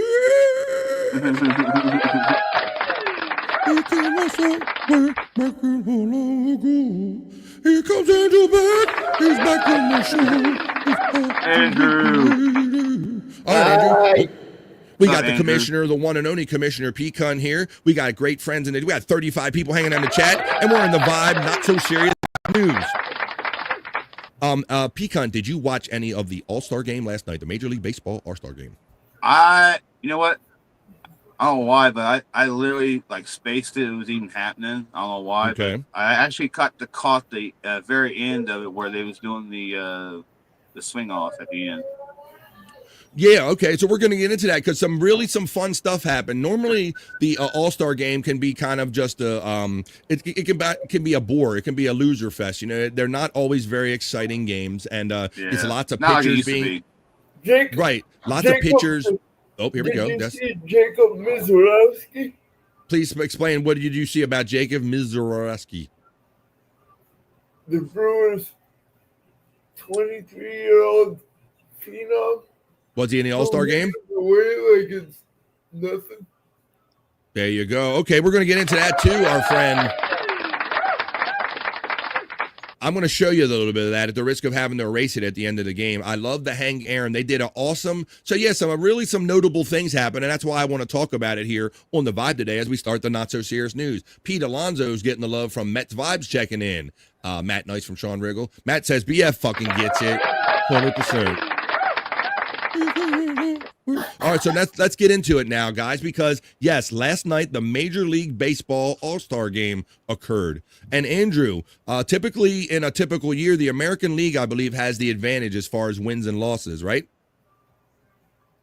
That's my understanding, is that the last few years, American League Pecan has been kind of dominating this All-Star Game, right? Yep. Well, so yesterday, and once again, that was kind of happening again, but then late in the game, it ended up becoming a 6-6 tie.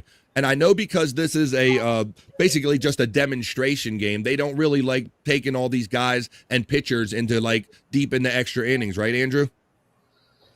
Yep.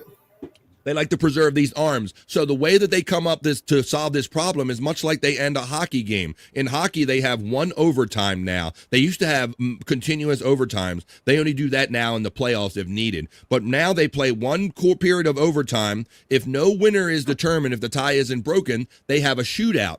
Well, Major League Baseball did kind of stole a page, I believe, Pecan. This is my belief, is that they kind of got this idea from hockey, buddy. What do you think about that? Yeah. A swing off? Yeah, kind of. It's kind of like a penalty shot or whatever. Here's what I think. That isn't what I thought I heard, Mets, but I'll take that. Go ahead, Andrew. I think they should do that in the regular season too. Yeah, I said the same thing, Andrew. I agree 100%. and we're going to get into all this. I totally agree with Andrew that this is a much more entertaining way, P-Cunt, to end a tie baseball game rather than what they do right now in baseball is they put a runner on second base and then you come up to hit. I just don't like that. I really think that's lame. I totally agree with Andrew that this is how all Major League Baseball games that are tied should be ended from now on, buddy. I believe, P-Cunt, that the end of the game was far more entertaining than anything happened that leading up to the 6-6 tie, buddy.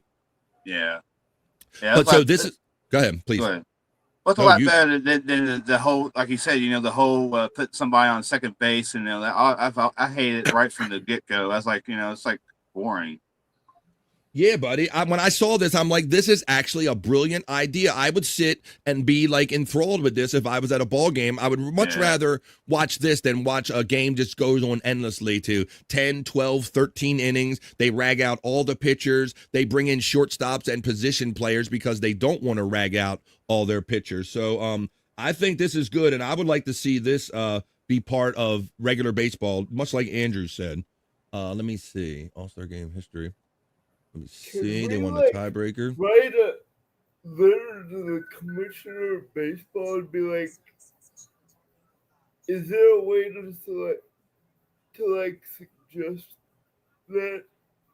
I don't know, Andrew. I have the competition committee, or I'm not sure 100%. But here you go. I want to touch on this because I thought that, and I just overheard this, and I think I'm pretty right on the mark here. It does, I see, going back to 2017, there's AL, AL, AL, AL. That's 4.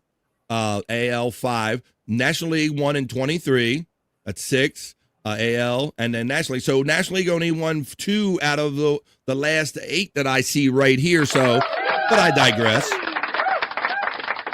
Because it ended, so they had this, what essentially was another home run derby, guys. And Kyle Schwarber, he had 3 home runs. So what they had done, soft swing off. Okay, soft swinger, oh yeah. So what they done is that each guy would get 3 swings, Scott. That's all you would get. And they had an American League guy and a National League guy, or whatever the case may be. They alternated. This better be a fucking joke in here. Jesus Christ. This better be a fucking joke. I've heard by too many people. I don't know who's fucking faking this, or if he thought he fooled. I don't know, man. MSIP, if this is you, you're going to have some people pissed off at you, my friend. But at any rate, let's keep talking about this because, so he only got 3 swings, like Scott, and you could let some pitches go by. As long as you didn't swing, you got 3 legit swings, and then that was all you got. Well, Kyle Schwarber made the most of all 3 of his swings. He hit 3 home runs in the All-Star Game's first ever tie-breaking swing-off. They're swinging over there.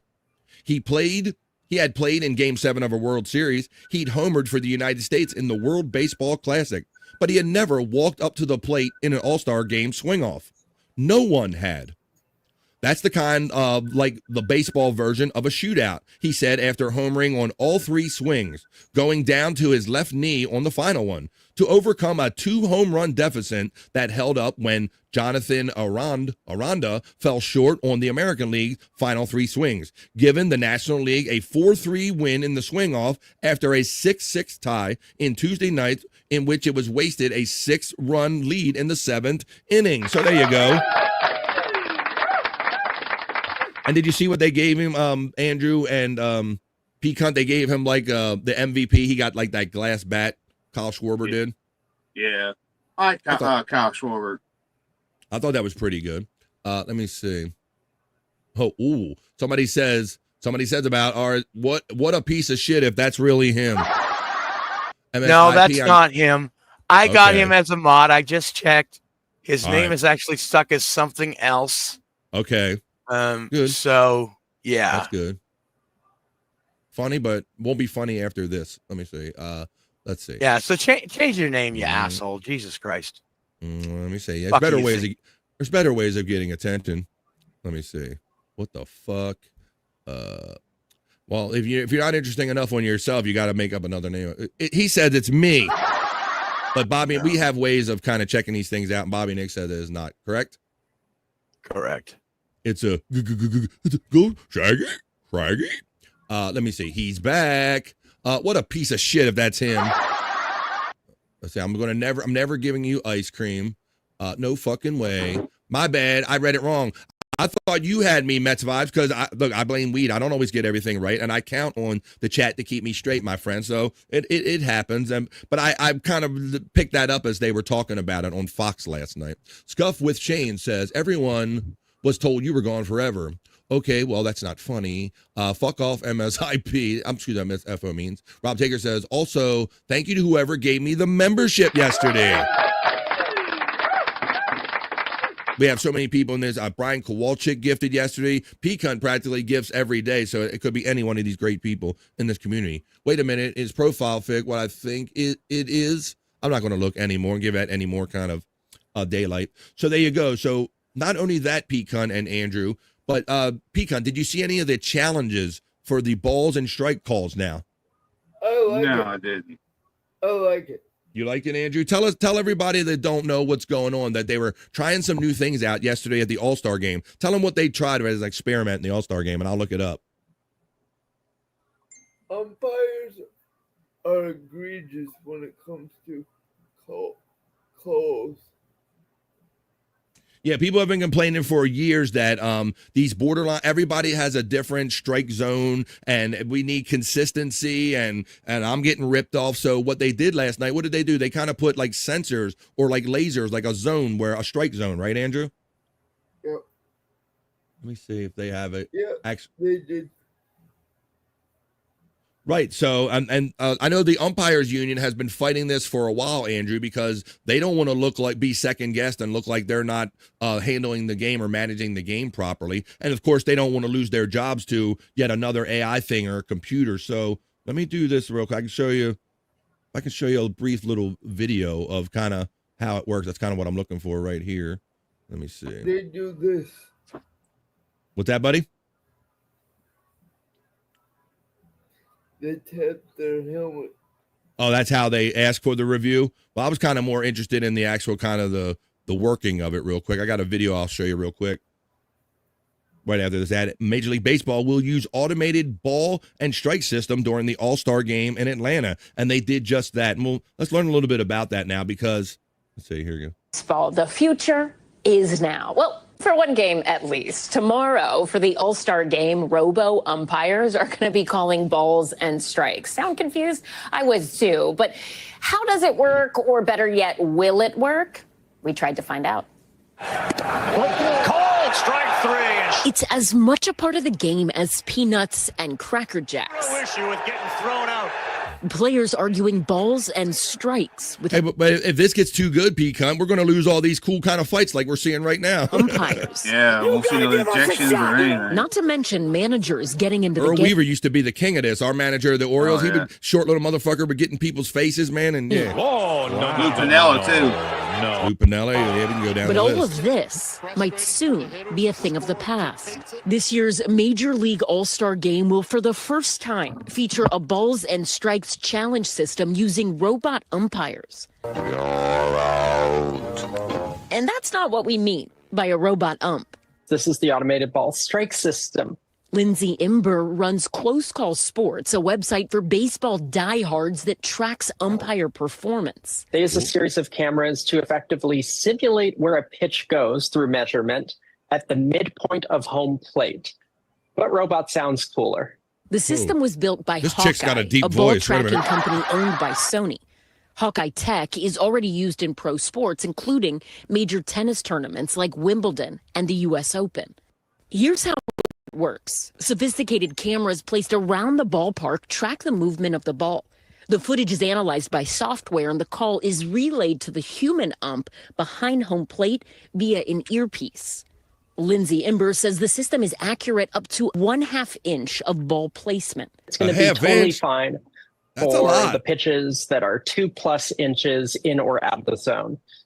This is the obvious miss, so to speak. During the game, the pitcher, hitter, or catcher can challenge a ball or strike call. They do so by tipping their cap or batting helmet. That's like what in Andrew this just said. Minor league game. It is called strike three. Very good, Andrew. Thanks. I didn't catch that part yesterday. But just like Andrew said, the human sports ticker, they just give a little tap or something, and then they go. Once the challenge is made, a graphic like this one appears on the ballpark jumbotron. It's outside. 4 bases loaded. How about that? I did see a ball late in the game get turned into a strike call, P-Cunt, using this system. It made the difference whether the inning just nicked this white box that they have as the strike zone. In the All-Star game, each team gets 2 challenges. If the challenge is successful, the team keeps it. The system has been used with good results in the minors since 2021 and in Major League Spring Training this year. But for closer calls, the system might be less accurate. For those types of pitches that are effectively right on the line, the technology can't exactly decipher that yet. So it's going to be really interesting to see those because we don't know for sure whether actually accurate on those due to the margin of error. Wow, there you go, guys. So I guess that's the future of baseball, guys. So I like a combination system, Andrew, of human umps and just use that as a backup. What do you think? They have to be really egregious. Yeah, well, I know, Andrew, and I think a lot of baseball fans realize you just accepted it, P-Cunt, right? When you knew you had a certain umpire, oh, this umpire has a low strike zone. This umpire has like this weird, he calls everything outside. This umpire calls it this way. I mean, that has been a thing ever since I've been a baseball fan, P-Cunt, is that different umpires had different tendencies of calling balls and strikes. Yeah, that's Like, been they a thing way for a out long of time. the zone, and you're like, sitting there going, what? Yeah, because some umpires will stand there and say, hey, man, I'm going to call anything from the knees to the chest. I don't care where it is. You better, if it's there. And then other umps are more particular about what they call a ball or strike. I want to acknowledge the lovely Stormy checking in. Stormy. Being so generous and... And you know the funniest part? Hang on a second. What's that, buddy? There's some umpires that miss a call right down the freaking middle. Yeah, you know, and when you, Andrew and P-Cunt, and for anybody that's a sports fan, I've always noticed this tendency, buddy, that the strike zones get really loosey-goosey when you get to the 8th and the 9th inning, and I always say that either the umpire has to go to the bathroom or he's got dinner reservations, P-Cunt, because they call some outlandish shit at the end of some of these games. Yeah, I've noticed that for years. Yeah, I'm like, oh, umpire's got a shit. He's got thing. Thinks she's a him. It's a good Transformers. Robots in disguise. And some of them not so disguised. So there you go. Brewers 7-game win streak. I am a robot. Stormy, good afternoon from P-Cunt. Stormy gets the love right back to P-Cunt. So the Chunkster says, ever had that baseball with the inaccurate miles per hour digital screen in it? Oh, the baseball where you threw it and it would tell you how hard it was? Yeah, I've had. Yeah, you got a one of couple those. throws out of that until you bean that against something hard, Scott, and then it would break, and then the display ain't working no more. That was kind of an old novelty there for a minute, I think. They're building one of the largest data centers in the country near me for this AI stuff. It's an AI race around the world. You know, Terry Nee, you're not wrong, buddy. And we've talked about the whole the cost, the benefit of this, P-Cunt, in that they're going to be building, they're literally like opening like nuclear reactors to power these new AI centers. And my big question is that really a great trade-off, trading of human beings for creating more need for power consumption? It doesn't seem like it's the efficiency that they claim it is, buddy. Yeah, I'm the same way how you feel about that whole thing. Yeah, if they need all of this power and it's going to create this need for all of this additional power, is it really the efficient thing that we need for our future? I don't know, guys. Hey, Stormy from Matt. Hey, Stormy from Rob Taker. Matt gives love from Rob Taker. Matt gets acknowledged from Stormy. Thank you, Stormy, for that membership again. Scuff with Shame says, howdy, Stormy. Matt says, hello to Rob Taker. Stormy says, Rob and Scuffed and gets acknowledged. Electric Gino. Electric Gino. Electric Gino checks in on the vibe on a Wednesday and says managers should be allowed to replace one ump per game and have a bullpen of umps. That would be funny, guys. You suck. You get out of here. You've been eating shit all day. I'm calling in the manager. That would be a different way of changing and managing the strike zone, Scott. That would be fun. Isn't that part of the game, Space Nerd? Well, you know, Space Nerd, in this day of technology and everyone sitting at home having replay and seeing and knowing better than the umps and the referees, this is the age now how we view sports now, P-Cunt, right? It's like we can't just take it for the human error that we used to allow in these calls, because now we're sitting at home seeing it from 5-10 different angles and seeing how a call is like really bad, right, Andrew? Yeah. Yeah, so people don't want that part of the game, Space Nerd. People want the precision of all of this technology, and they want it to be correct every time. But what in life is correct every time? Hello, Pretty from Mets Vibes. Yes, Andrew. Like to elaborate? Guess not. Maybe it was just gas. Like, that's why the instant replay was invented, because of moments in the game. You can check highlights in history that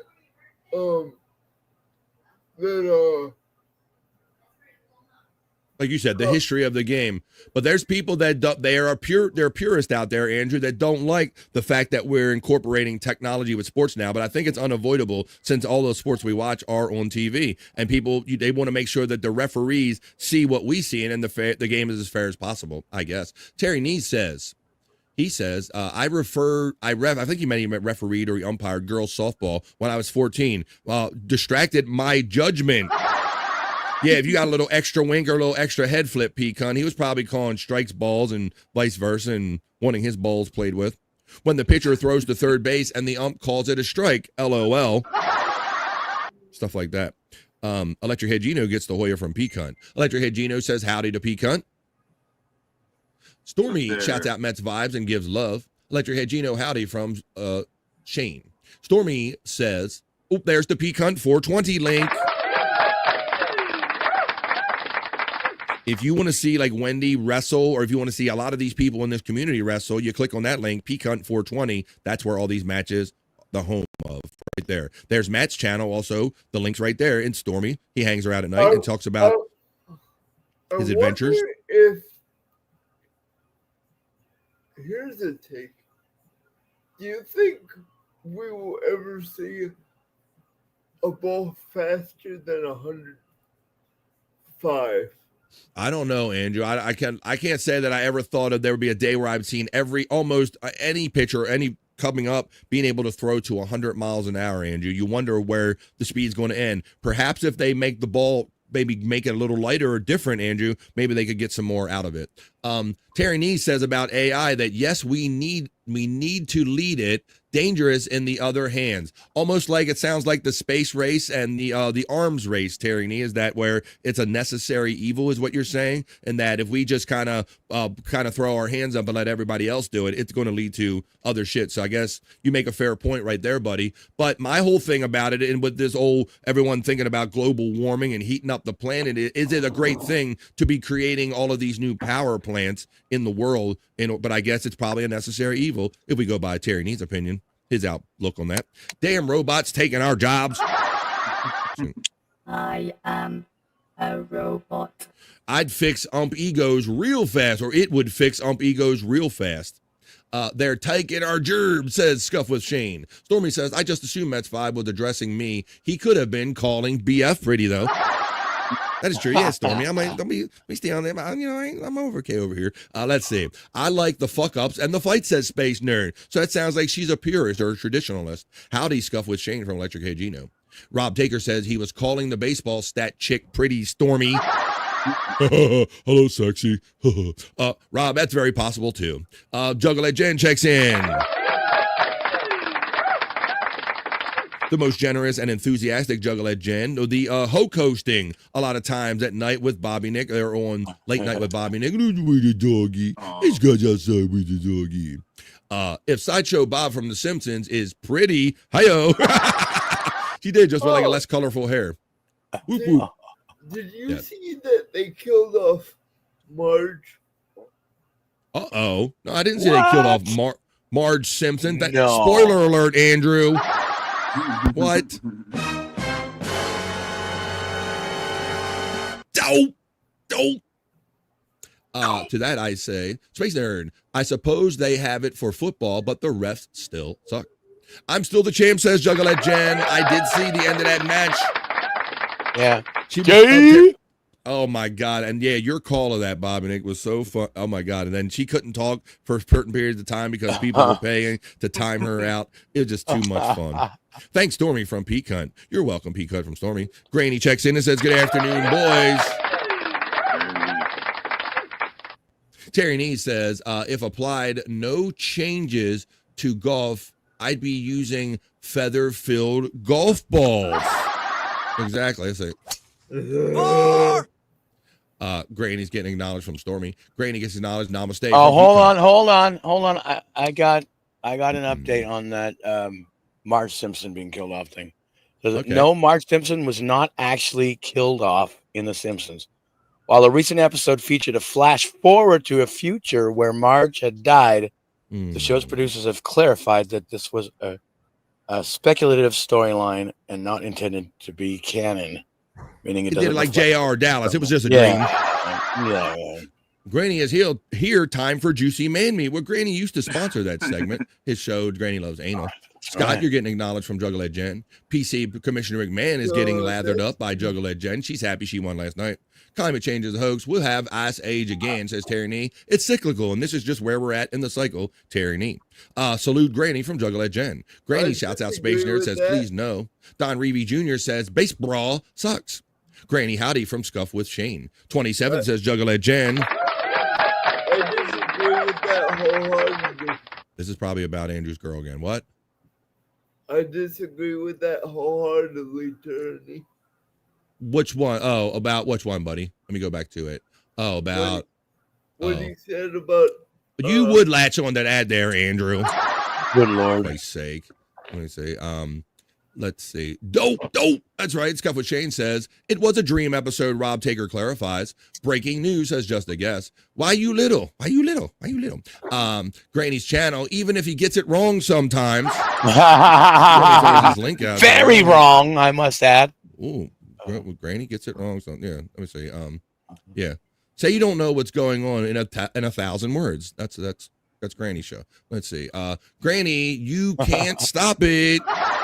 Can't stop, won't stop, bad boy.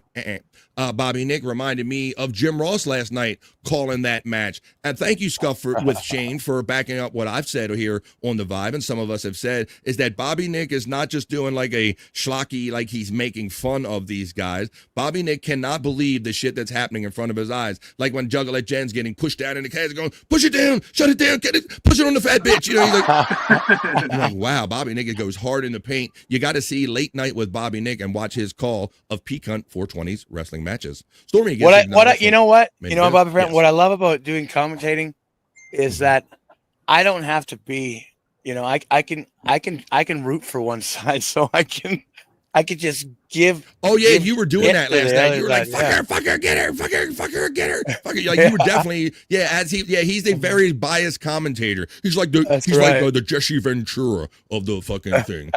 Suck it, man. Like he likes all the heels. What's that, Scott? He gets to call Jen every name that he wished he could just in average conversation. Yeah, he does. Well, I think they're kind of in a similar club, so maybe he gets away with that a little bit because of that. But yeah, I'm kind of, when I sit there, I'm like, ooh boy. Let's see. Which means it's changing. Oh, we're going to get to that. Granny Mandy Diff. My people love Granny. My people love Granny, and I love you, 11, Bob Reeve. Don Reeve Jr. Wholeheartedly, that's deep. Yeah, he hit us with the wholeheartedly there. Whoop whoop, Mandy D from Juggalette Jen.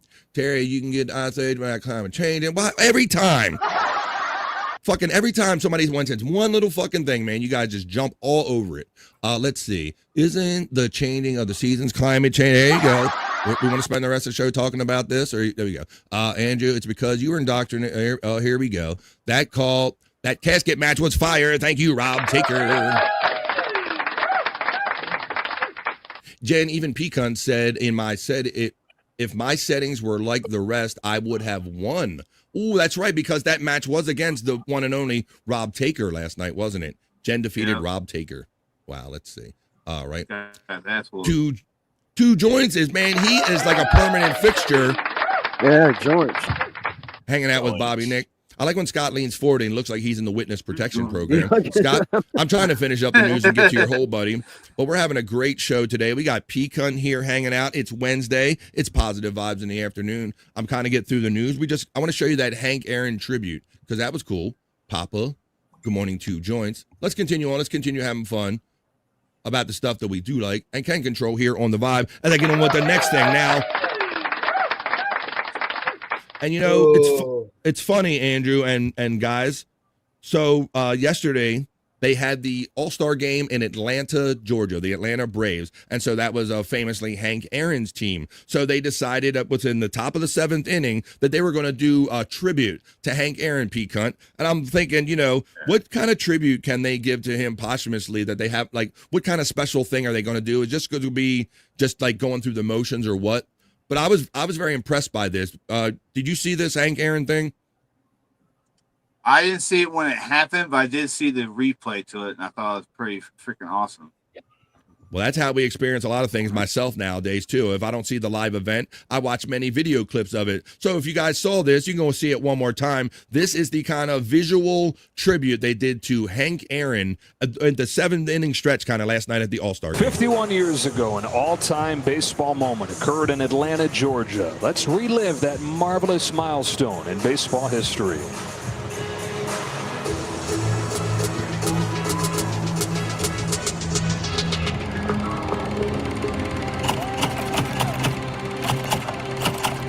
Shame he wasn't alive to see this. Yeah, well, you know, the first thing I started putting together in my mind nowadays, P-Cunt, with all the great people doing things with AI is like, are the people in the stands even seeing this, or is this just for the people at home? But from what I can tell, I think this was a legit, like they do at hockey games, this was like a legit projection on the field, right? Did you get that idea too? Yeah, that's kind of how I feel, because otherwise, you know, how would the fans even see it? Exactly, right. It would only be a thing for us at home. So let's keep watching this here. I just wanted to clear that up in these days of AI. We always got to question what we're seeing, if it's real or not. But yeah, I think this. I thought this was really well done. It doesn't take a mind reader to read the collective mind that's here in this ballpark tonight. They came to see him pass the bay. Once again, a standing ovation for Henry Aaron. So the confrontation for the second time. Aaron walked in Yes, the I believe second so it inning. was. He means the tying run at the plate now. So we'll see what Downing does. Down at the belt. Shut the fuck up. And he's low. Ball one. And that just adds to the pressure. He's sitting on 7-14. Here's the pitch by. You know what? This is like very Field of Dreams-ish, but kind of turbo, P-Cunt. I thought this was really cool in how they kind of like projected the actual goings on. What do you think, Andrew? That was Jim Paschke, former Bucks announcer on the call there. There you go, Andrew, adding color to what we do here on the Vibe. Here we go. Let's continue watching this. This is a tribute to Hank Aaron, like an actual projection on the field.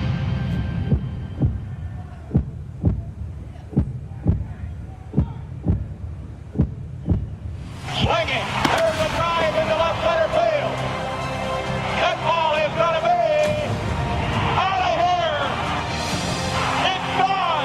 It's 7-15. There's a new home run champion of all time, and it's Henry Aaron. The fireworks are going. Henry Aaron is coming around third. His teammates are at home plate. And listen to this crowd.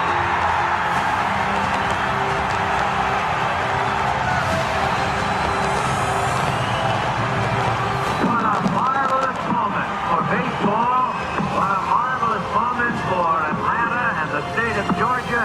What a marvelous moment for the country and the world. That was neat, Shane, wasn't it? I didn't expect that to have like the mix of the projection and like the live actual firework, like making its way like a home run over the plate. That's why I thought this was really well done.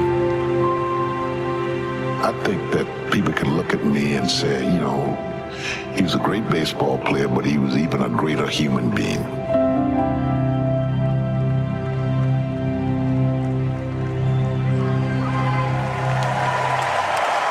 There you go. You get the idea. So for once in a couple years, there was some actual cool shit that kind of went down on the All-Star game last night. We had a first ever swing off to end a 6-6 tie game, which I agree with Andrew. That should be part of all Major League Baseball moving forward, and I hope they kind of get a good reaction out of that. Kyle Shwarber won by hitting 3 home runs. He kind of did that, and rest in peace, they had to tribute to Hank Aaron. They had the ball and strike thing. What kind of funky shit happened later? And only Terry Nee saw this happen since he's old. Just like Ernie Banks, a great man, says Terry Nee. I know he's an Ernie Banks fan. When I hung out with you up there in Pottstown, and you got your Cubs ball autograph by another Chicago famous native, Perry Caravello. Shut the fuck up. I thought you were famous from Chicago. I don't know, bro. All right, let's continue on here with the vibe. And Scott, I know you might have checked out the P. I don't know. Let's see. Being a Brewer fan for 20 years. I'm still here. All right. Warms my heart to see that. Fuck I gotta do anything. All right. Funny story is Hank was going to WCW shows when they were in the ATL in Atlanta, at the Omni in Atlanta. Probably. And no one there gave a fuck but the Horsemen, but the 4 Horsemen back in the day. That's a deep cut, Rob Taker. We're going, but boy, let me tell you. Well, let me tell you. Played a second. That was another friend of ours. This was you. I know Bobby recognized that. It's going down at the Omni in Atlanta this weekend. I remember the old Omni in Atlanta. There you go. That's a good thing. Was Ernie Banks the Cubs player in Windy City Heat? He absolutely was, Widow Killer. And I think that's why Terry was so excited to make that whole connection, because Terry, that's the first time I ever met Terry Nee, in public. And we got in line. He stood in line and actually had, there you go, windows. Yes. Terry Nee was super excited. He waited in a real long line to get Perry Caravello to sign that ball right there. You know what? I'm going to do something that I probably wouldn't normally do, because I do have a few stories that I want to share. And it is 2:00 right here on the East Coast of the United States. Typically, we have already taken our piss break at 1:30. Look, Bobby's turning his camera off quick. Scott's already in the witness protection program. I think he already ran off. So P. Cunt, Bobby, Nick, Scott, and everybody, why don't we do this now? I'm going to continue the news after this piss break. I haven't done this before, but we got more fun stuff to talk about. And then we'll get on to the other stuff. I got some more news. We'll end it with a Bikini Report. I got horoscopes. I got National Day calendar. I got more fun and funny videos that we can play from Terry Nee. I got the thing in Scott's hole that I want to preview here today. But we're not going to get to any of this, folks. It's 2:00. We already did 2 hours. Let's take a quick 2.5-minute piss break so I can stop doing the pee-pee dance in my chair. This is your chance too, folks. Go pause for the cause, and while you're at it, grab a drink, grab a snack, grab a smoke, but grab a friend and tell them that no one has more fun in the midday that we do right here on The Vibe. No politics, and it's not more than gossip. It's an actual show. And right back when we come back, and there's 2. Stay tuned, folks. This is just a real quick 2.5-minute piss break, and we're going to continue the news and comment with our friend Commissioner P. Cunt and Scott and Bobby Nick right after this 2.5-minute piss break. Don't go anywhere. More fun to be had right after this.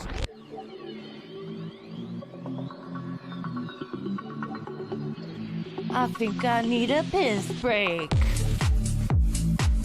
I'll do the pee-pee dance. I'll do the pee-pee dance. I'll do the pee-pee dance, pee-pee dance. Yeah. Think I need a piss break. I think I need a piss break. Yeah. Oh, yeah. I think I need a piss break. I do the pee-pee dance. I do the pee-pee dance. Yeah. I think I need a piss break. Oh yeah. I'll do the pee-pee dance. Oh, watch me now. I'll do the pee-pee dance.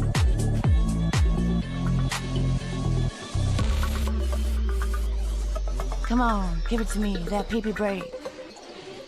DJ, hook it up. Drop that beat. Yeah. I'll do the pee-pee dance. I think think I need a piss break. I think I need a piss break. Yeah, yeah. Watch me now.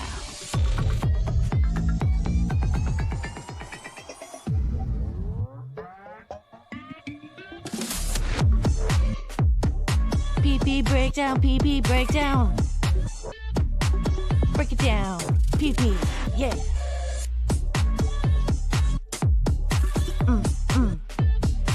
Think I need a piss break. I think I need a piss break. I think I need a piss break. Oh, yeah. Wash your hands. Don't be gross. I know you touched your pee-pee.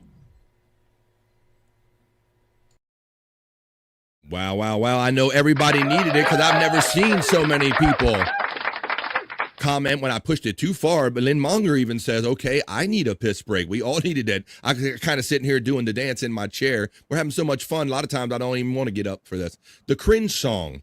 Crippin' and Dippin' loves this cringe song. Thank you very much. I love this song. It's so catchy. Chinese dinner today. So our friend FJM checking in.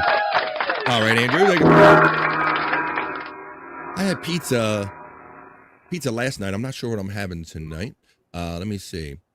And so he says, pickle nipple top hat. He spits on my neighbor's cat. I was shocked to spit on my neighbor's cat. And then we started kung fu fighting. The colorful language person, my friend Stephen Bull, man. I don't know of anyone that writes in so much color and detail as my friend Stephen Bull. I love that. Thank you, Stephen Bull. Hundy checks in from Andrew the Giant Live. He gives me the Soul Brother fist, and I give you the Soul Brother fist right back. Hundy checking in on the vibe.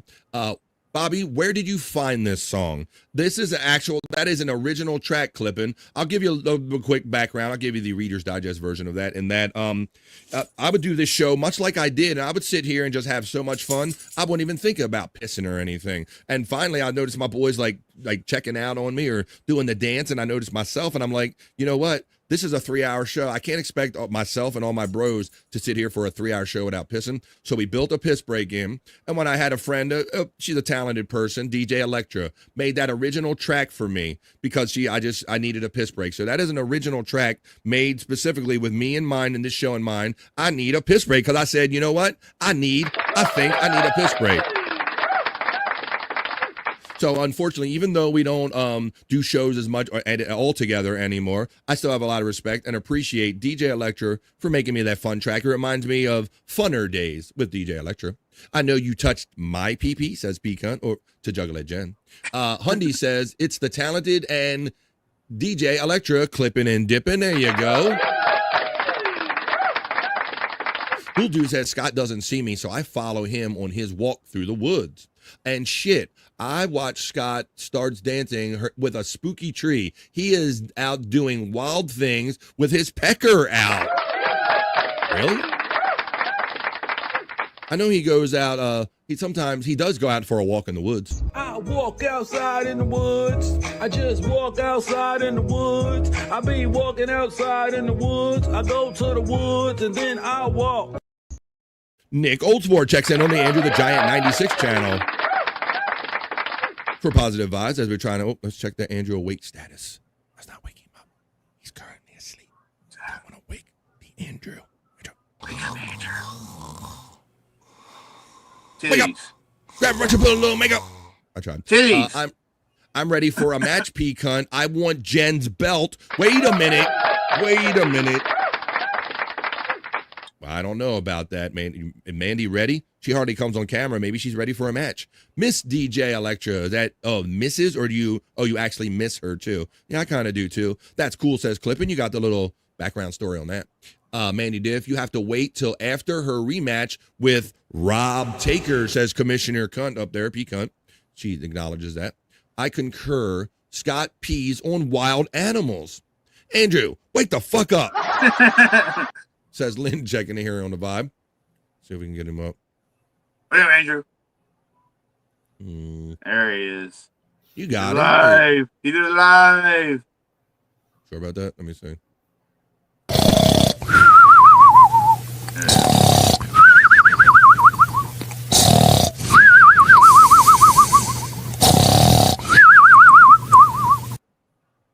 I'm sorry, Mandy Diff, if one of these many matches that have gotten by me that you've been in a match already. I will be challenging the Doobie Brothers in the Elimination Chamber. I'm gonna kick your ass in the ring, man. I'm gonna fuck you up. I'm gonna stuff you in a casket and take your fucking wrestling belt. What a man believes he sees. The pecan has the power. The pecan has the power. There we go. Taking it to the street. Uh-oh. Yeah, that's right. Take this message to my brother. Okay, let's continue on. Let's see. Isn't Jen the longest reigning champ so far? That and Wendy. Yeah. Wow. Andrew has the word energy posted on the wall behind him. Wait a minute. Oh, wait, I took him out. I meant to put him in. I meant to do him a solo shot. Here we go. Solo shot with Andrew. There's Andrew. Oh my God, there is. It's up on the door. Oh, I know. You mean like this? Where if I can get to my thing? There we go. Oh, here we go. Pure energy. Pure energy.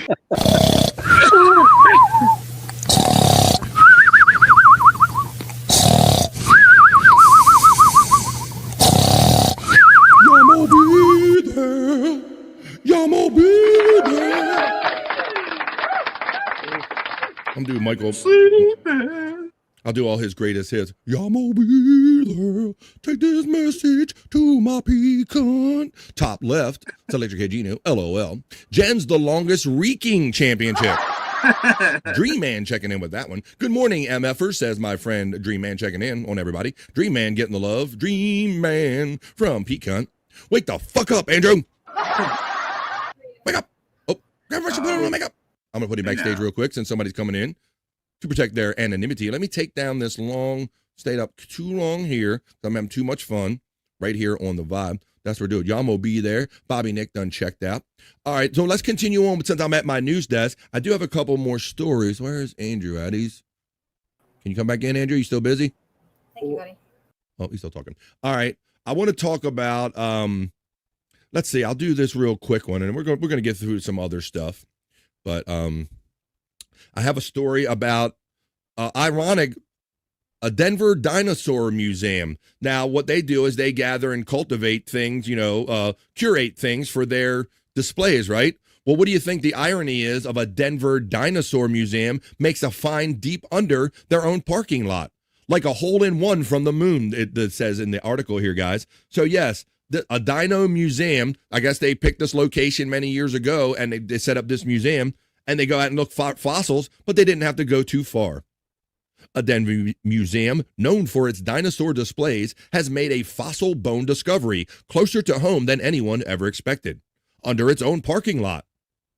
It came from a hole drilled more than 750 feet deep to study the geothermal heating potential for the Denver Museum of Nature and Science. The museum is popular with dinosaur enthusiasts of all ages. Full-size dinosaur skeletons amaze kiddos barely knee-high to a parent, much less a Tyrannosaurus. The latest find is not so visually impressive, but even so, the odds of finding the hockey puck-shaped fossil sample was impressively small.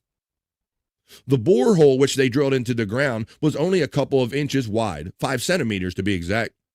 Museum officials struggled to describe just how unlikely it was to hit a dinosaur, as the ad covers me up, even in a region with a fair number of such fossils.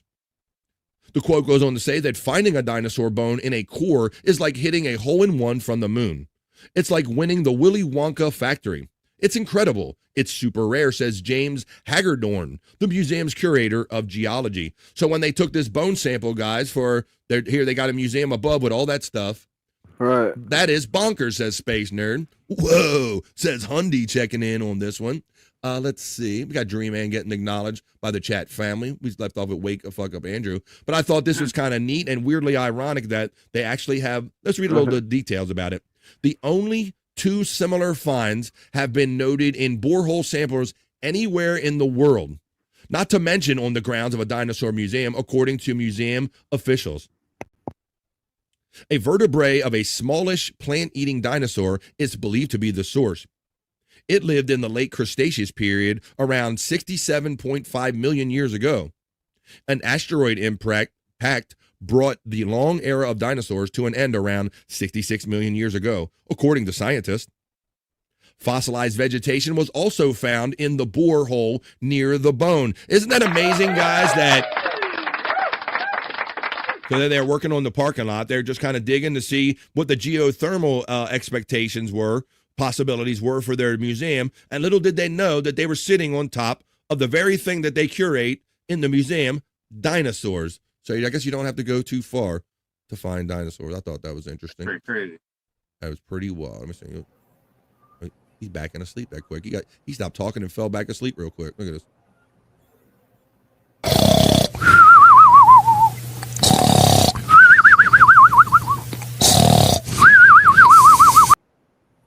Electric Head Genius says, I bet some kid threw a bone in a hole. Dinosaur scam. Oh, shit. Dinosaur boners, says Terry Nee. All depends on who you go with, and it ain't me, goddammit. Dinosaur bones, not boners. Let's see. All right, let's continue on with the not-so-serious news. That's bonkers. We got that one. All right, I'm going to wrap up this news segment because I want to get on to playing some other cool stuff and having some other fun with you guys here today. So we're going to end this the way we like to end every BF Live The Vibe not-so-serious newscast with a Bikini Report. And this is this is about AI overviews, guys. Hey, Pecan, like when you go on Google anymore, when you search for a topic, do you always notice that I get this AI overview of whatever topic I'm looking for? Do you get that as well? Yeah.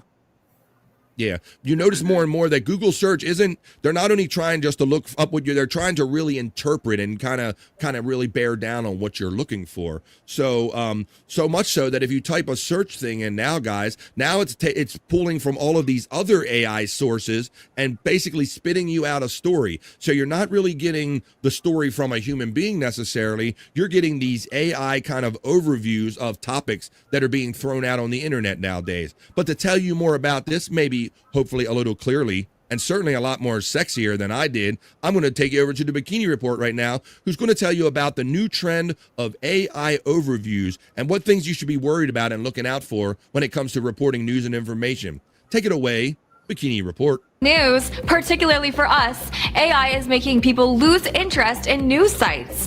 Recent data suggests that in the wake of Google introducing its AI overviews, 37 of America's top 50 news sites have experienced year-over-year declines in traffic. The biggest drops were for Forbes and the Huffington Post, both of which went down by 40%.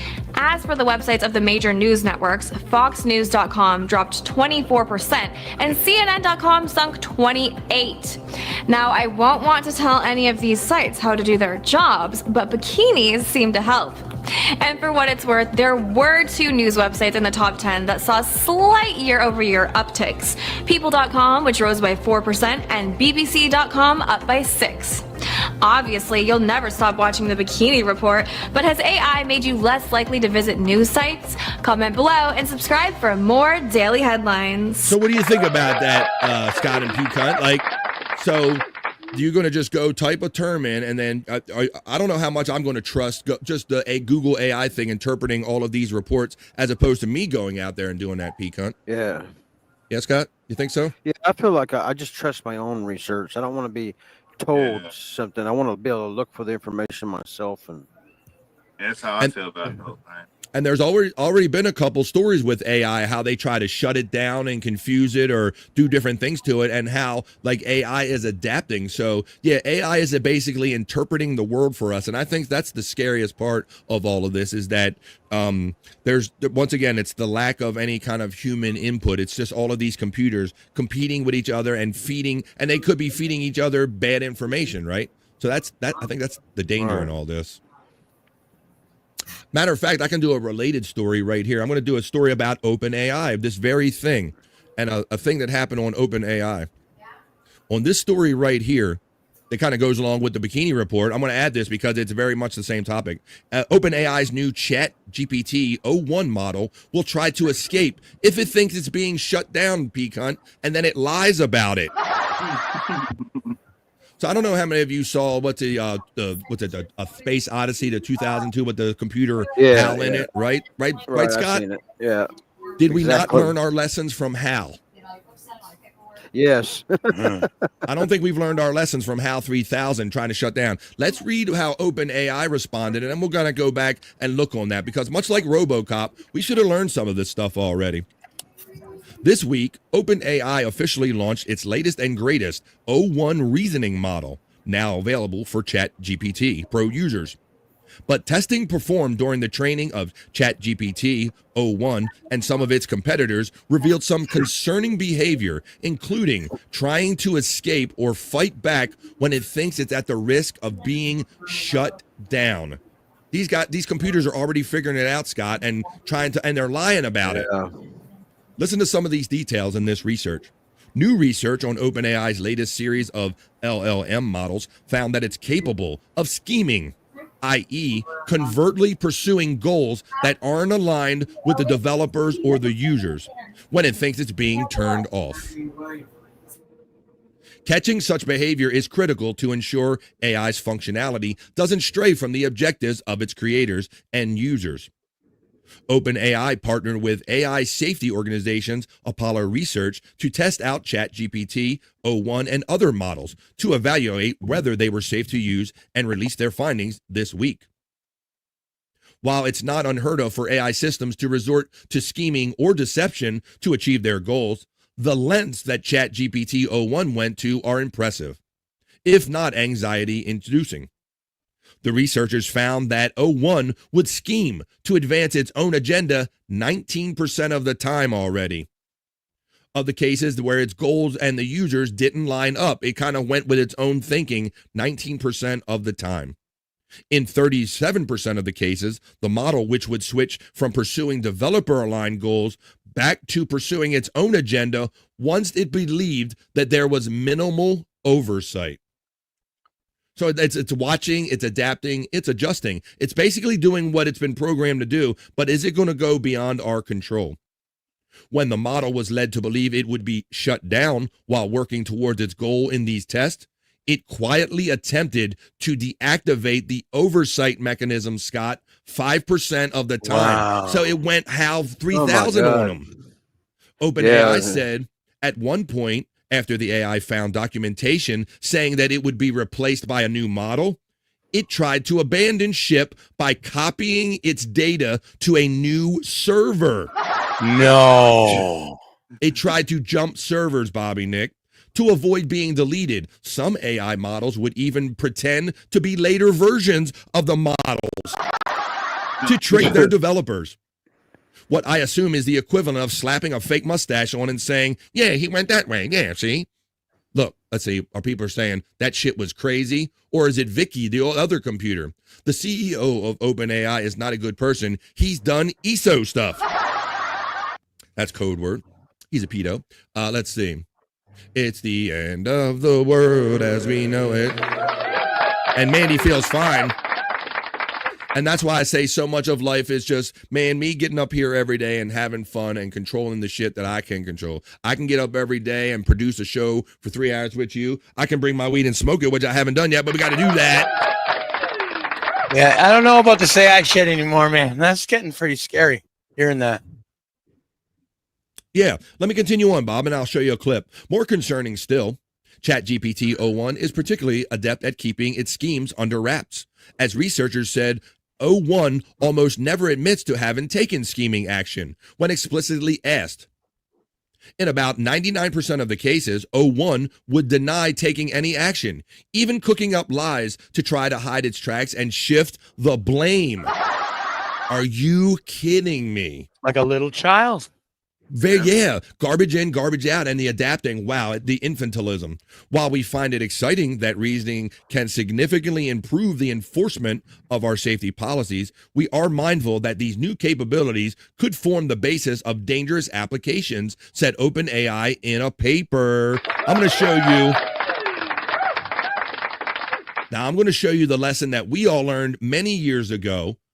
Everybody should have learned by now, because we all saw it. If you watched the movie A Space Odyssey back in the day, they had a computer that ran the ship and ran everything and monitored everything, and they tried to shut it down, and then it kind of went like this. I really do.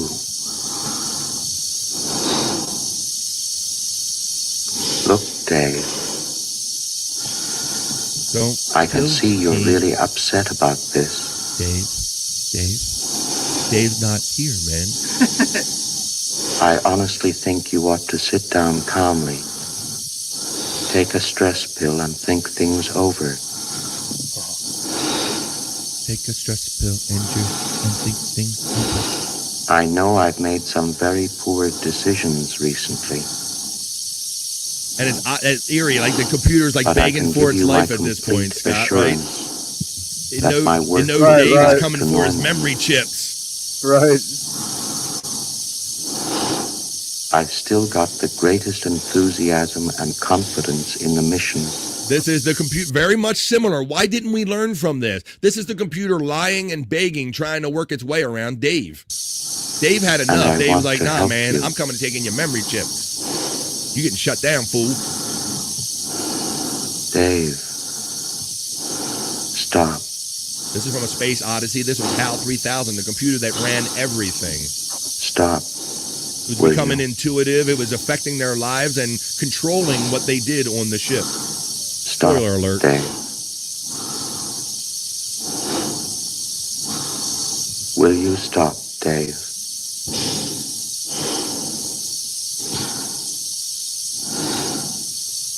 Stop, Dave. Arav and Krishna did it. Devin, we fought. I'm afraid.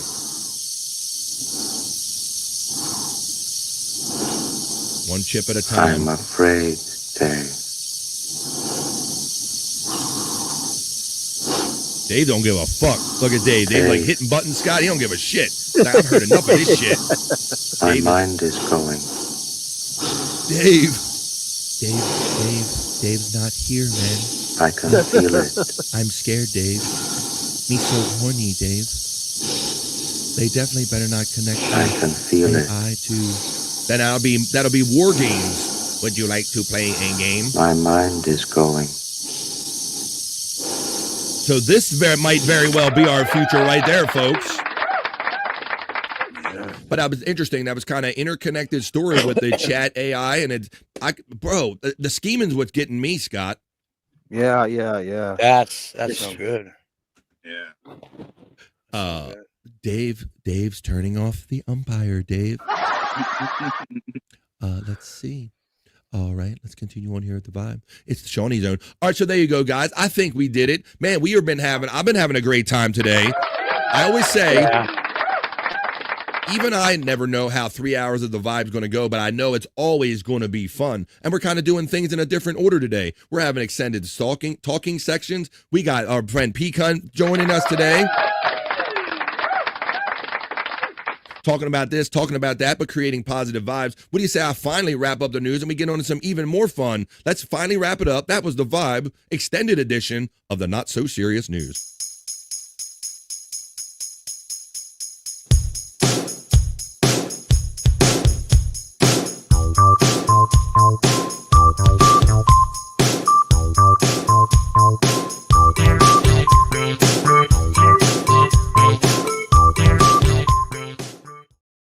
That's what it was, and that's what we do here on the Vibe. 3 hours of fun and positive vibes and other news, because there's other things going on than just the end of the world and AI and creepy doom and gloom stuff. Creepy as fuck, says our friend Hunty checking in. Don Reeve Jr. says, Dave, they're telling you have to go, Dave. Yeah, I couldn't help, but that's the first thing I thought of, Scott, was that Hal. When they're talking about this open AI, like adapting and lying 19% of the time and shit, that was very much Hal. Like he just adapted and ran their lives, man. Right. There was whenever the pandemic first started, and before I started watching podcasts, I started watching Joe Rogan and that Musk guy was on there. Okay, Musk he was was, on, he was and he was kind of describing all that, and it was scary, man. The way he was just kind of describing it. I've been scared of it ever since that, just to hear him talk about it and how it just can't be stopped. It's too late. It's just so. It's going to do its thing. and Terry makes a good point that if we just sit back and complacent, other countries are going to run with it. So I guess we're kind of stuck with this. Well, I'll tell you what, folks, just like everything else in life, like the internet, cell phones and everything, there's good uses for AI and there's bad uses. And I'm going to have some good ones coming up because talented people in this community gave me something I'm going to share with you in a little bit when we do some other segment here on The Vibe. But Terry Nee, I know you're out there, brother, and I know my brothers or sisters are out there, and we don't ever get to meet very much in person. But next time when I meet any of you, we are definitely shaking like this. We're definitely greeting each other like this, guys. Watch. Tyler, it is good to see you, my brother.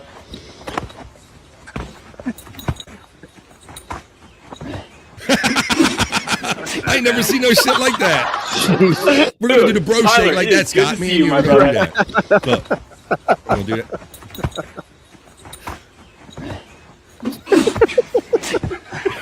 I want to see you and Bybee do that. Dude, Tyler, it's good It's to the see you, my bro brother. shake. And then kiss afterwards. And did you kiss afterwards? Whoa, yeah, man, Pecan had a little twist to it there, a little gay twist to it. Dude, Tyler, it is I good thought to that see you, was my fun. brother. There you go. I thought that was fun. All right, let's see. Crippen, they're laughing. Let's see. You and Bybee, Scott, says Mandy Div. Yeah. That would be a hefty body shake like that. Let's see. Yeah. Scott wouldn't be able to lift Bobby. Let's see. Yeah, wouldn't be fair, says Clippin' and Dippin'. Yeah, it'll be interesting to see the body styles we can mix up doing that. But I thought that was a fun bro way of those guys kind of meeting together. Scott and Bybee won last night. So I'm gonna let Jen remind you. Yeah. Well, by the way, BF, you did too, also. That's okay. Yeah. And no slight to my friend Commissioner Pecan, but I know he's put me in matches with me, a tag team with Terry Nee. Are you talking about that, Scott, or are you talking about? No, this is a fatal four-way. It was you, Chris Abels, and Opie and Anthony. Wow, that's an interesting mix. Oh, should I ask how it turned out? Oh. Wasn't there a belt on the line? Yeah, it was the United States belt, and you won. That's right. So yeah, you won the belt. Yeah. Oh hell yeah! My muscles aren't as big and as white as Scott's, but they're pretty impressive themselves. There you go. All right, you big white ass. All right, I'm coming for you, Jen, says Mandy Diff. Oh, I like this. Clippin' the Dippin' says me and Jen could do that naked, that handshake thing. That they could do that naked, is what he was saying. Same with Jen and Stormy, Hundy said. Bobby Nick got a shine up Picanta belt. Picant's belt for him tonight. It says Picanta. Picanta? You got your whore mouth, Jen. Now I'll be defending tonight against Picant, and I'm going to be keeping that belt. Thank you very much. Nice. Well, you'll have to tune in tonight. This is just the early day fun, which I got more for you right here. Now, what we do here on The Vibe, we like to just take the things that we love and do organically and kind of turn them into extended bits and segments and stuff like news and fun stuff. And then Scott approached us with his great people that he just loves over here in Scott's Hole, all his locales and all. Now, I want to do this special today, Scott, because I'll tell everybody that Scott, we only do this like every other day. When it legitimately builds up and Scott has enough content, this is when we typically do this segment. But we're going to do a classic segment today. We're going to take it all the way back to the beginning because I have a new cool element that I'm super excited to share with you guys, and we're going to keep building on and improving on. But also, this is our time where our partakers, I know Pecan partakes. I already saw Mandy Diff saying she's already doing her gravity bong, so we got to catch up to Mandy Diff. Ain't no catching up to her, guys. But this is our time. How about we do this real quick before we go in the hole? Let's do a little celebrity kind of a ceremonial hit for our people that are no longer with us anymore. And we think MSIP is among one of the most recent one. I believe he is, and that was just a hoax. But this is for Donkey Kongington, a memorial hit. a celebration of life. For anybody that's no longer with us that you want to remember now, this is another dab done for Donks, Donkey Kongington. Another dab dog for Dunks. Doo-doo-doom, doom, doom. Another dab dog for Dunks. And another dab done, and another dab done. Another dab done for Dunk. Hey, I'm gonna dab you too. Another dab done for Dunks. I always think that's Bobby laughing in real time. Another dab dog for Dunks. Oh, nice Godfrey. Oh, nice Godfrey. But because I have something special that I want to share with you today, because I'm super excited with these creative people in the chat family community, I'm going to take it back. Like I said, we're going to go back to the first ones I have in my box, kind of when we first started doing this segment. And we're about to go down into Scott's Ho. I had the wrong song, the wrong Gonna Be song. Here we go. There you go, Mia. Bring your bowl, everybody.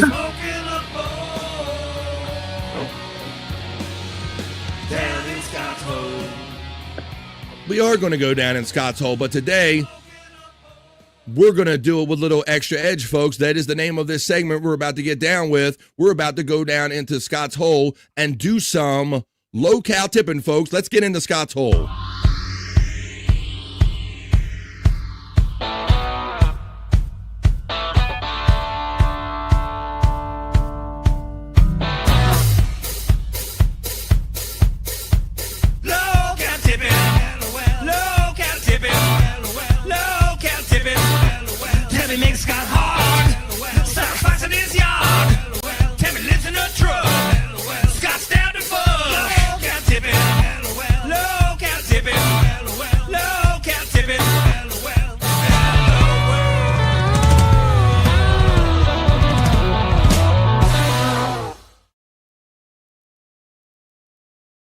How you like that, Scott? How you like that, buddy? That's freaking awesome, man. That's freaking awesome. Ain't it, though? That was made by the one and only Oscar motherfucking Electric made that. That's awesome. Good job, Oscar. Oscar, I see Oscar is always out there killing it, man. If you're ever on social media or even on some of these shows, but go on social media, on Twitter, X, Oscar is always putting out some always crazy, always fun, but always like super cool looking. I think Bobby Nick, did he make that DJ thing for you, or was that Blood? Am I getting them mixed up? No, the DJ thing was Oscar. Yeah, I thought that was correct, man. I love the tone of the things that Oscar puts out there, and I got a notion, Scott, and I said, I'm going to ask my friend Oscar Electric, who has this kind of gritty AI thing going on, if he would make us a proper intro for Scott's Hole, and he said, absolutely, BF, I will do that. That was fucking awesome. Ain't that great? So that was I was itching to show that, and that's why we're doing the hole today. Rob, I'll time you out for. Let me see. Thanks, Terry. What we got? What, Terry? Nice. What's going on in here? What are you guys having? Let me see. I'm going to become brutally old like Scott, Bybee, and Ogre Pecan. There you go. Brutally old. Scott's Hole is having fun. Nobody could lift those two. Nice intro, says Mandy Dev, acknowledges it. Haven't seen it yet. That was the premiere today. There you go. There you go. We got that. Rob Takers says, mooing is Stormy's thing. Uh-oh. Terry Nee says, nice. He acknowledges the new intro by Scott's Hole. That's right. This is what we do here. This is about fun, silliness. All right, Scott, I'm going to take you back to when Cyrax, this is even going to surprise Scott today. This is called Howard Stern, and this is one of the ones when Cyrax was standing on his porch when they were having all the police calls with, I think it was Music Biz Marty. Right? Yeah, but every time he gets trolled, he thinks he's got to call the cops so they can do something about it. And who knows how many times that the police, they're probably like they're done with being called to his house. But let's take you back. We're just doing a classic edition of Scott's Hole because I had to feature that awesome intro right there by Oscar Electric. I could not wait until Scott's Hole filled up properly. I had to fill a hole myself. Go in the old hole. Here we go. Here's some early Cyrax. This is literally like the first thing in the top of my folder, my Scott's Hole folder. Here we go. Start to bother people that they just watch it more. I don't know if you know who Howard Stern is. Yeah. But back in the day, half of his listeners, I think, didn't even like him, but they Yeah, we're just waiting to hear what he was going to say next because it was so mind-blowing. I know, and that's what's so confusing to me with this new generation of people. It's like, you guys sit there and say you hate something, but continue to watch. Absolutely. And I said this. That was his theme yesterday, Scott, when we did Scott's Hole the other day, that I can't believe that all you guys hate watch me. Times on a lot of my streams, like, if you don't like what I'm And doing, look at the eyes then- closed too. When that's a tell for me, guys. When people are full of shit when they won't make direct eye contact with you, right, Scott? Yeah. And what you were saying about you've heard this before. He does. That's what I think the last time we was talking. He's on a cycle. All these things that he does kind of goes on a cycle, and it's at warp speed right now. The cops said his house a couple more times last week. His eyes are closed, and this is always my favorite part of the show. Remind everybody how old he is, Scott. Oh yeah. He's 34 years old. Don't watch. Go watch something else. Now, when things start to bother people, they just watch it more. I don't know if you know who Howard Stern is. Yeah. But back in the day, he's always so we got that one. So he's always scratching and picking too, making scabs. I know that he's really going to town on him now. Right now, he's really under some stress, and it's showing. The scabs are moving down to his face. Hundy says, "Whoa!" And I'll remind you again. Yeah, look, Hundy, that's exactly. That is why I always pause it and tell Scott, tell everybody how old he is. And Hundy says 34 ? Yes, 34, and that is the very reason I always pause it and have Scott remind everybody how old he is. I got videos of him from 10 years ago, and it doesn't look much different than he does now. He's been looking like that for 10 years. Wow. Well, Mandy Diff has this is how she got to know Cyrex. She says Cyrex is popular because I was watching a 600-pound life review guy. He mentioned him and said thank me later. I don't know about. I thought that might have been a side joke, side shot at Scott. I don't know. I don't know. Scott, you didn't take it personal. You don't feel attacked, do you? Okay. No, I'm fine. I took it that way a little bit. I might be a little defensive for you. Here we go.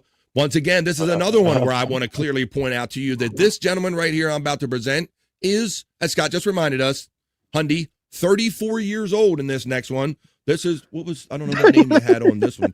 My God. He is like ready. He is set ready for the living dead. This is simply called the ugly side. Very appropriately named the ugly side. We're down in Scott's Hole. We are doing some low-cal tipping, as you heard in the theme right there. But why don't we take a little pause, guys? Because that's what we do down in the hole. Hey, Scott, what did you like that in the video? I said, if you can have Scott digging a hole and have him down in that hole, smoking, of course, and watching the vibe, and Oscar Electric got all that shit in there.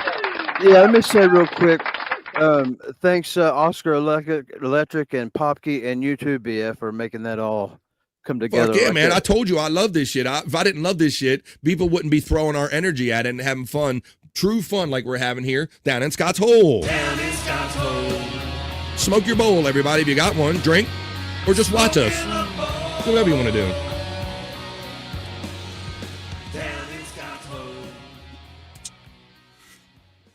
Scott, you know, I've been telling you for a long time, man, that I love doing this shit. This is all I ever wanted to do, is kind of sit with you guys every day and just talk and just kind of come up with the fun, organic shit. And I love it, man. Yeah.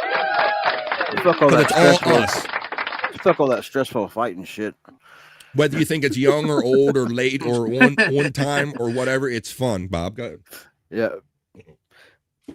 I thought Bob had something to say. Let me see. Let me see. Scuff with Shane says, my precious. My precious. My precious. Notice how he's always itching, too. He's always itching.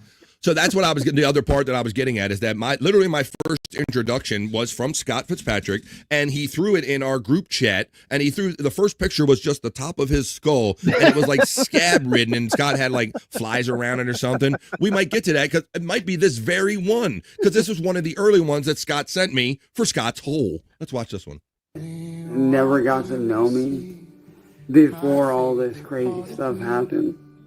And this is another one where I pause and remind you again, that's not makeup. This is not Hollywood. This is a 34-year-old human being. To you guys that never got to see that side of me, I just want to say that I'm sorry. Oh, this is emotional. I'm sorry that you guys never got This is when the opposite of when he's in wrestling promo mode. Yeah. That's part of the cycle. And, you only got to see, the rage outs and stuff like that, because That This was is where he never tries my to get intention pitying to and- rage out or do those things. Was that Scott? What were you saying? If you as a person, you just first come into Cyrax and see things like this, you think, oh, you pity the guy, but he's not. There's a reason for this. He deserves everything he gets, and right. The communities over there kind of focus all their hate on the one guy, and he's trolled heavily, but you don't feel sorry for him. He's a monster. Wow. And we realize our place, we're older guys, so a lot of this is new to us. It's not new to other people, but we enjoy this stuff, and we enjoy finding it in our time, and we're watching it in Scott's hole right here.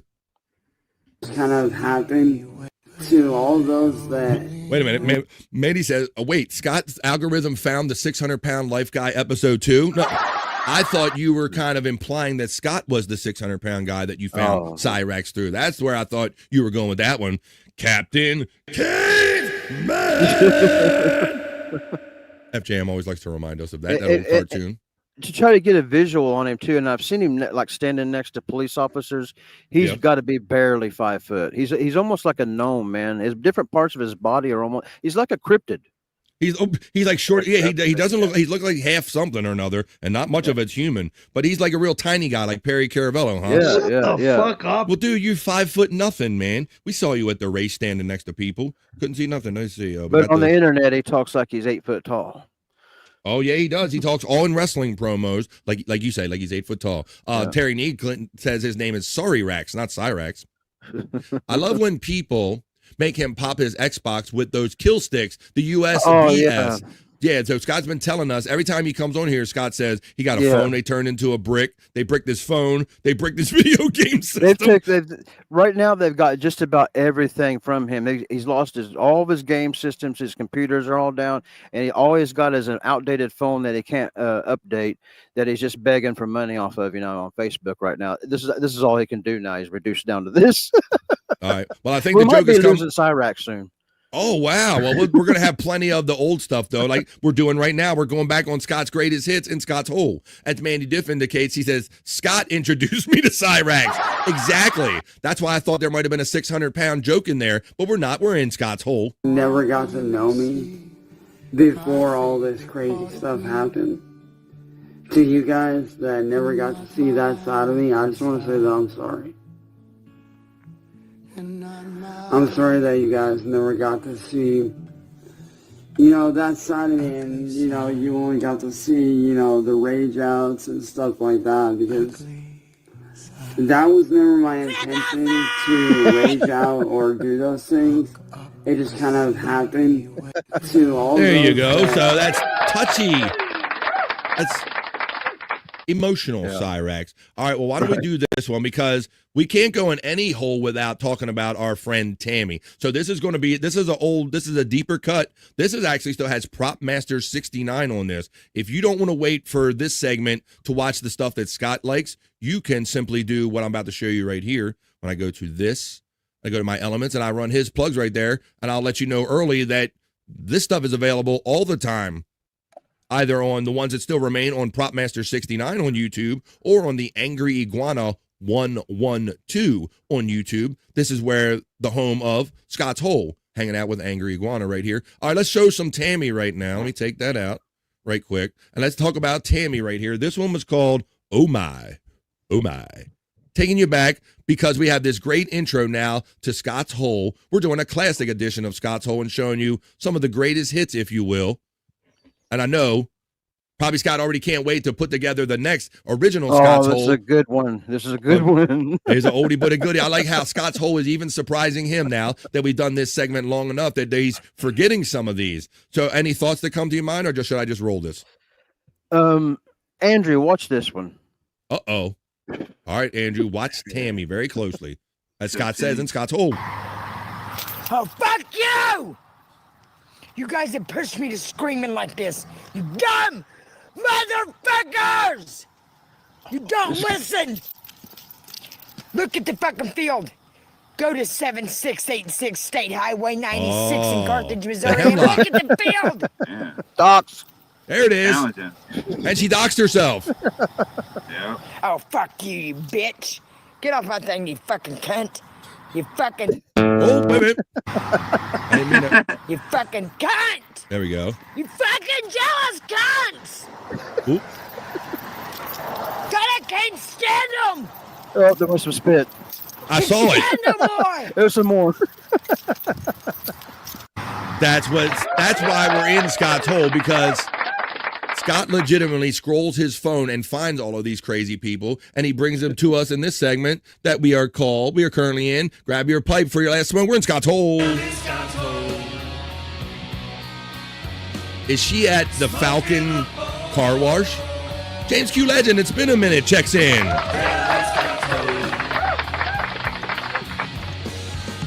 Oh my God. James, you must know something about her because I've heard her mention Missouri before. Well, you know you've had a couple people in here that are real. Look, there you go. Nobody will listen. God. Electric Head Gino says, / welcome to the Hemlock Jungle. We got fun and games. Let's see. We have Mandy saying, Scott's hole, smoking 2 joints until the day I die with a bowl in the hole. Word.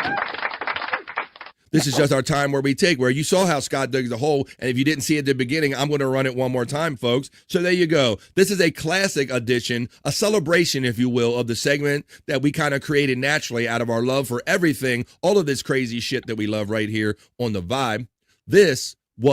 Thank you for Oscar Electric for making this. You guys were just I'm about to crawl out of it. We were just down in Scott's hole. Here we go.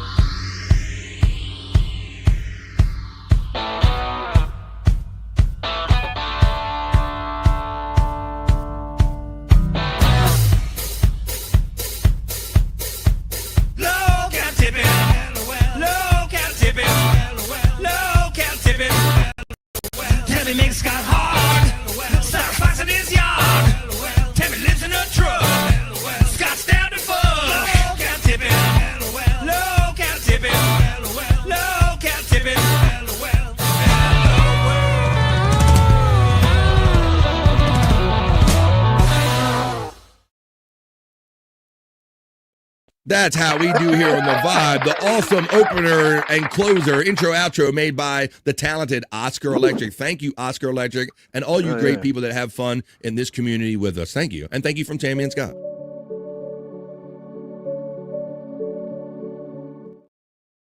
All right, guys. Electric Hey Gino, I've been there, never made it deeper than the stadium, though. They're talking about some fun stuff in the chat, personal stuff. I'm in KC, Mo. We're delightful. There we go. Did you do horoscopes? I did not, Jugglehead Jen. Pecan, she said Missouri in the clip is how where James Q Legend came up with that thing. I think Scott mentioned that about him knowing something maybe. Right. Barbara, my son, is a fruit heart. Says I can be Scott's old hole. Oh, take that down, Liam. Take that. Oh. Okay. I think I know what you mean there. Yeah. That had other meaning? Yeah. Don't put that back up. All right. Well, then here, why don't we do this, guys? Because people are asking for it, and they're already throwing their signs in the chat because they can see that no. Oh, we got no. What's good? No. Uh-oh.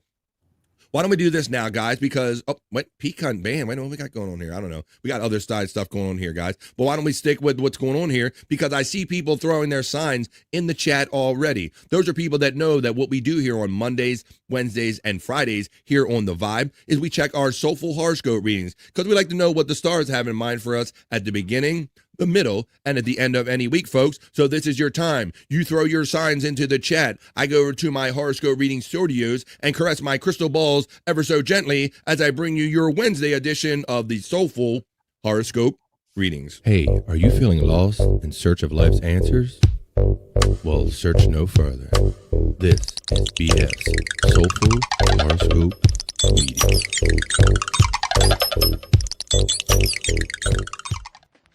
Hell yeah, folks. The mood is right. I'm over here in my horoscope reading studio, and I'm going to bring you your Wednesday Soulful Horoscope Readings. We have 2 names for this segment as well because of the talented Chris Popke. We call it Soulful Horoscope Readings, and we also call it I'm going to rock you with your horoscope, folks. Like a horoscope. Wah-nah.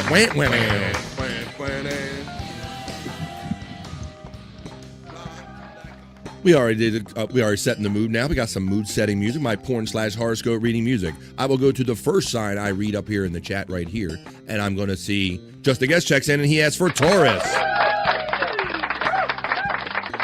This is for my friend Just a Guest. I believe it's Stephen Bull is a Taurus. I believe that there's some other Taurus that I'm probably not thinking of right now. I blame the weed I just smoked. But nonetheless, if you're here and you know you're a Taurus, I'm about to read you your Soulful Horoscope reading for this Wednesday.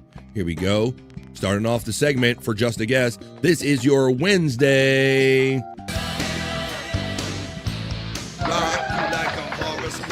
For Just a Guest and all the Taurus joining us today.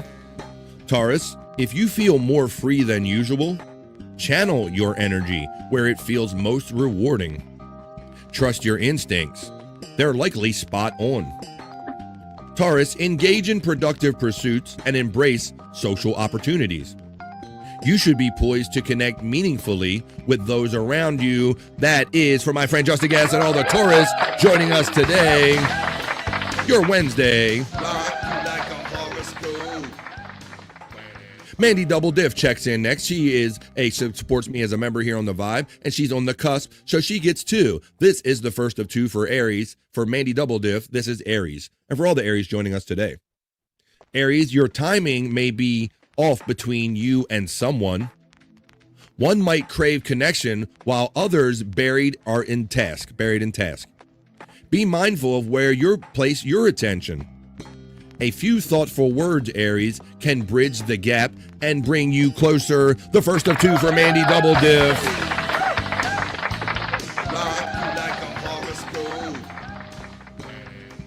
And since she's a member and a friend, and on the cusp, I read the second of 2 for Mandy Double Diff. This is Libra. This is the second of 2 for Mandy and for all the Libras joining us today.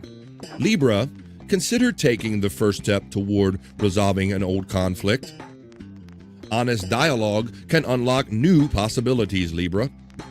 Someone close may not meet your expectations, but maybe it's time to reflect on whether those expectations fit the present moment. For Mandy Diff Libra, the second of 2, and for all the Libras joining us today, we roll on with Like a horoscope. That was supposed to be fading out. Commissioner Pecan, who is our guest joining us today and the commissioner of all of these fun wrestling matches, he asked for 2. He supports me as a member on the Vibe, so this is the first of 2 for Pecan.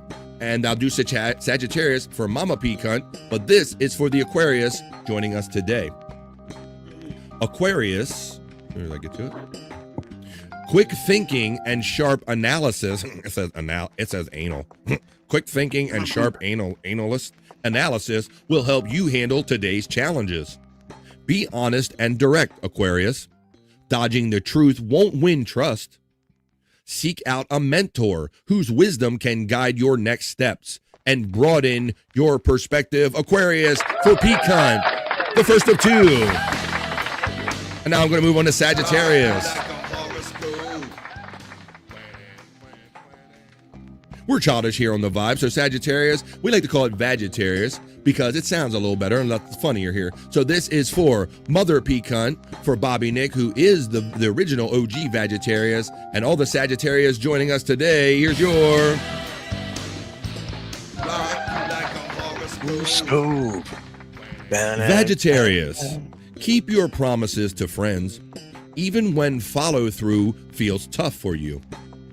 You could thrive more in group settings today than flying solo. Although Bobby Nick will be flying solo. We're going to talk about that when he goes in the lounge after this show. But be mindful, Sagittarius, with compliments. What sounds flattering to one person might seem like favoritism to another. There you go. That is the second of 2 for Pecan. And for all my Sagittarius/Vagittarius friends, there's your Wednesday. As we move on down the line and check the next one. Bobby knows, says Rob Taker. Scuff with Shane checks in and says, as always, Gemini for the wifey BF, please. And thank you, bro. You got it. This is for Gemini for the wifey for Scuffed with Shane. And all the Geminis joining us today. Here it comes, your Wednesday Soulful Horoscope reading. Gemini, avoid rushing decisions today. A pause for fresh insight or thoughtful advice from a trusted friend could give you a valuable edge. Speak kindly, Gemini. What you do in the world will always find its way back to you. That is for Mrs. Scuff with Shane and all the Geminis joining us today. Like a horoscope.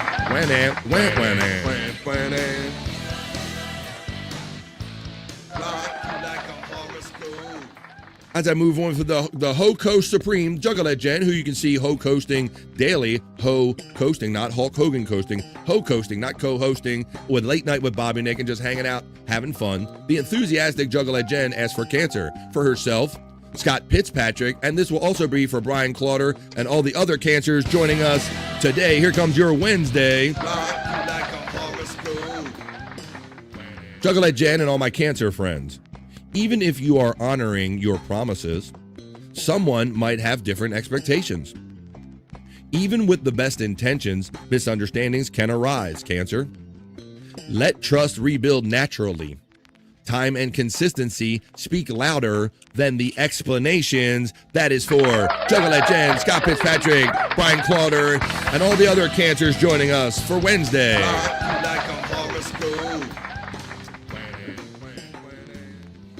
Scorpio, for our friend Dream Man checking in. I believe this is our first Scorpio reading. So this is going to be for Dream Man and all the other Scorpios joining us for Wednesday's Soulful Horoscope Readings.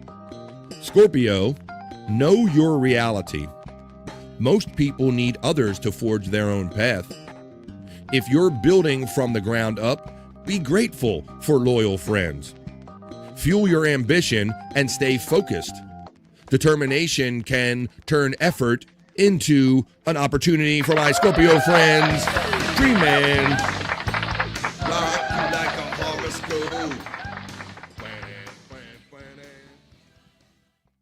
As a card-holding member of OSHA, I must close this hole. I don't think that's allowed. That's not allowed, FJM, because we had a hole constructed by Oscar Electric. He built us an amazing AI hole, and nothing happens bad in AI, as we know, FJM. Just a guess. Nice. I start work in 8 minutes. Rob Taker says, let's see. There's many Tardus, too. Tardus or Taurus? One of the worst cars ever made, checking in, the Taurus. Stupid question. How can you be two different things 6 months apart? I don't know if I always follow this. But I do understand that there are people on the cusp. I'm really close to the edge of on Virgo because I'm a Virgo. We haven't gotten to that yet. My birthday is on the 21st. Virgo ends on the 22nd. It runs from August to, but we can get, I don't know. I don't get into them. I just read them, Rob Taker. Let's see what we got here. Let's see what we got. We have Juggalette Jen checking in, being generous. Because even with all the fun we're having, she still remembers that it's a Whack-A-Goal Wednesday. Thank you, Jen and everybody. Thanks, Jen, for your contribution for Whack-A-Goal Wednesday.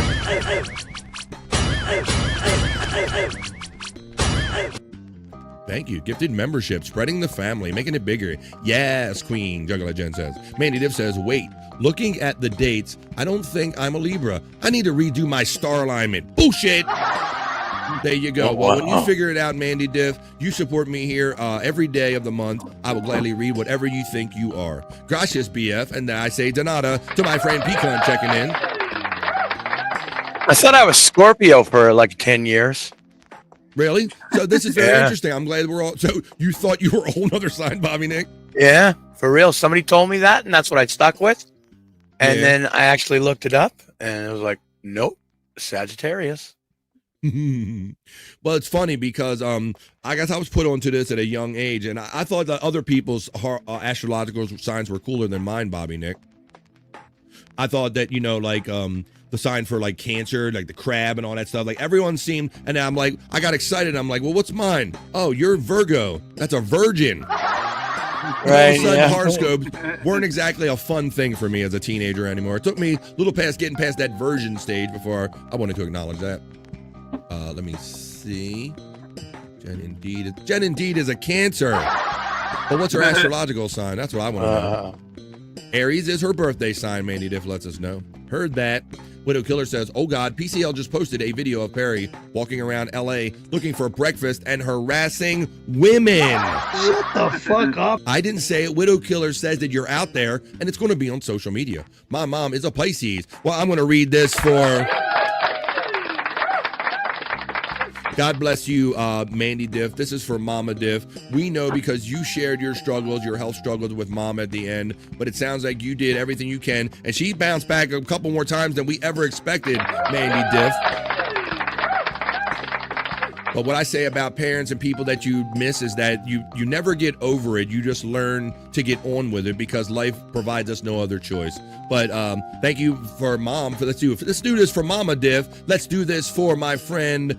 Let me see. I know that Andrew is a Pisces as well. So this is for Andrew, and this is for Mama Diff. This is your Wednesday.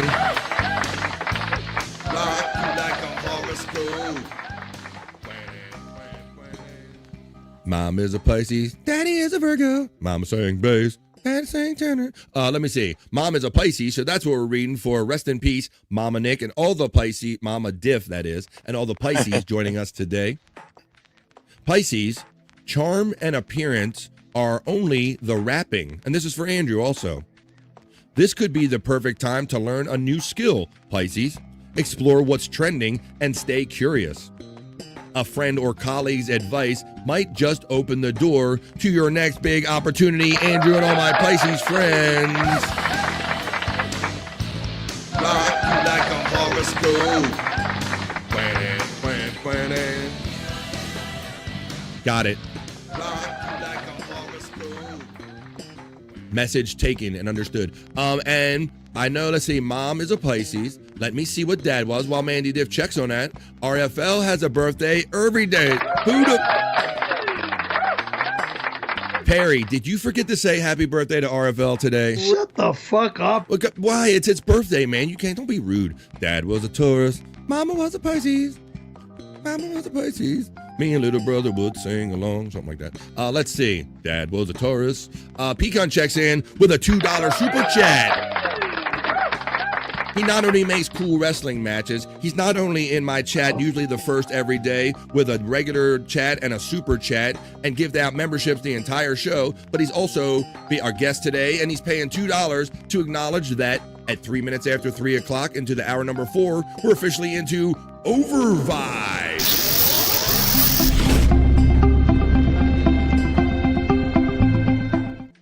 Thank you, Pecan. I appreciate your contribution, and all your contributions, but especially today on a Whack-A-Go Wednesday.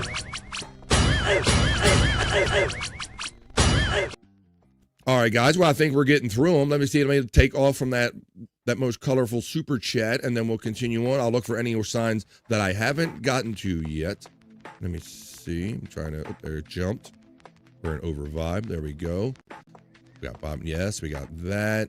There's Bobby Nix in the loungeling, folks. And at 4 minutes after 3, I'm going to try to wrap it up in a quick fashion so Bobby Nick can be over there about 3:30 or so, which is, I think, when he's been scheduling the shows recently, because you're about to go in the lounge immediately following today's show. Yes, I am.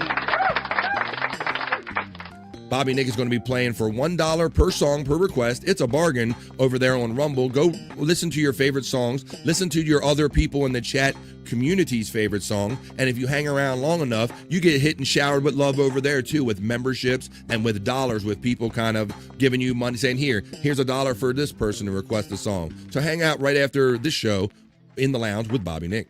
Wowzers Fish. Mom and Dad met on a fishing charter called the Head Boat Buddies Pirate. There you go. Thank you, Pecan. I'm higher than 5 kites. Oh my God. Oh my God. I'm so high. I don't know where I am right. I'm higher than 5 kites up in here. Then Pecan hits us with a gifted membership. Continuing the streak on a Whack-A-Goal Wednesday. Thank you, my generous friend and guest today, Pecan.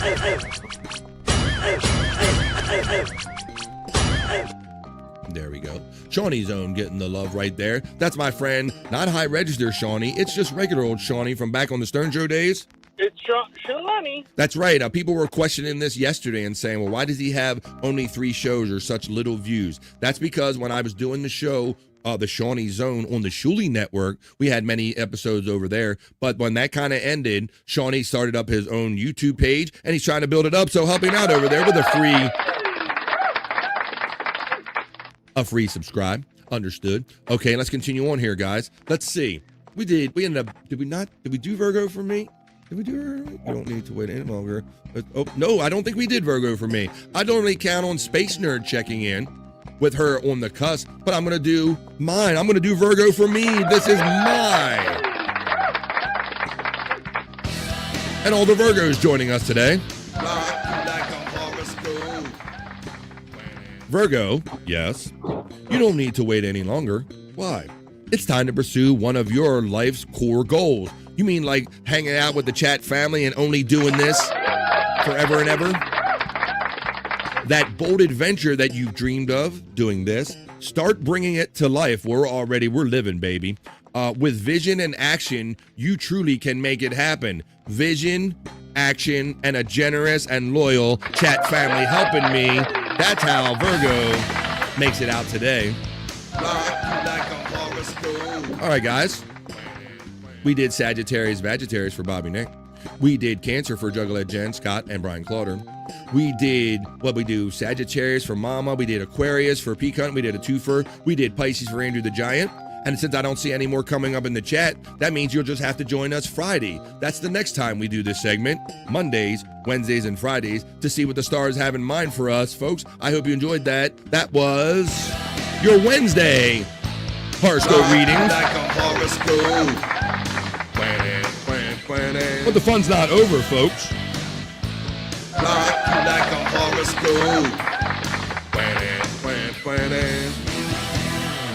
Here I am.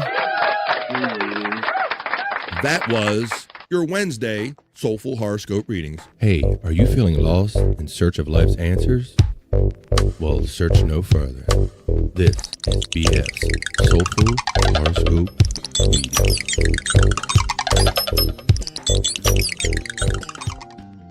And there you have it, folks. Let me turn off my porn/horoscope music. I want to thank my friend Peacunt for being, not only being here today, but being so generous and acknowledging that at 8 minutes, and paying to acknowledge that we are 8 minutes into overtime.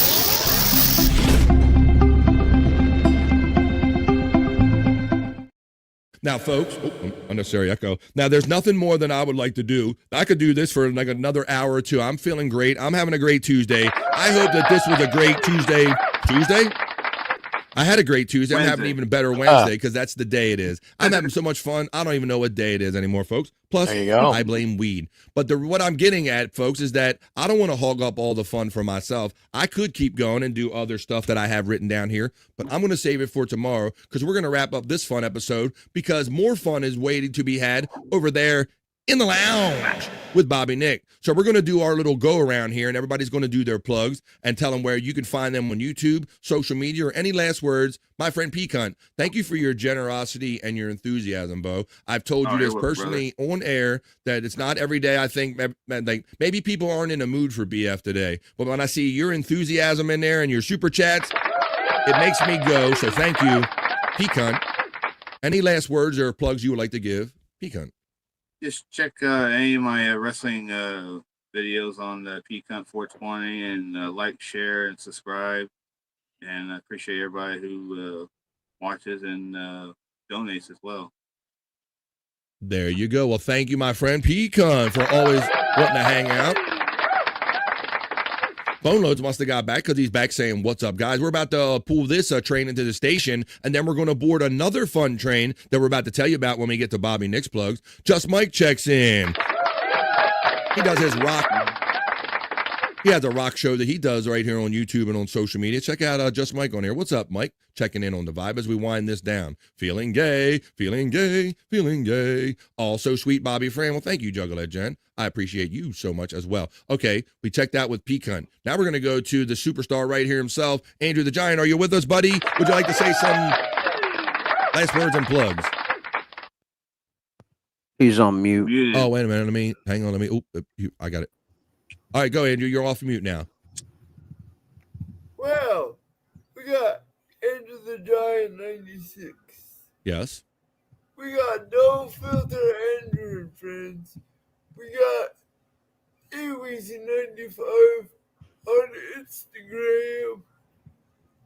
Andrew, before we leave today, would you like to give us the updated subscriber count as Andrew strives to make 40,000 subscribers even, Andrew? Where are you at, my friend? I mean, a little... 39,918. 39,918. Wow. Carry the one. That means he is, what, 82 subscribers away from 40,000. The hardworking, podcast-loving Andrew the Giant. You can see him on Andrew the Giant 96, which is being the channel this show is being co-streamed on currently. And he has a whole nother channel, No Filter with Andrew and Friends. You might see him there. No, you will see him there on Tuesdays, Thursdays, and Saturdays as they do their damn thing. I got so many things backstage. Let me remove Andrew's stuff.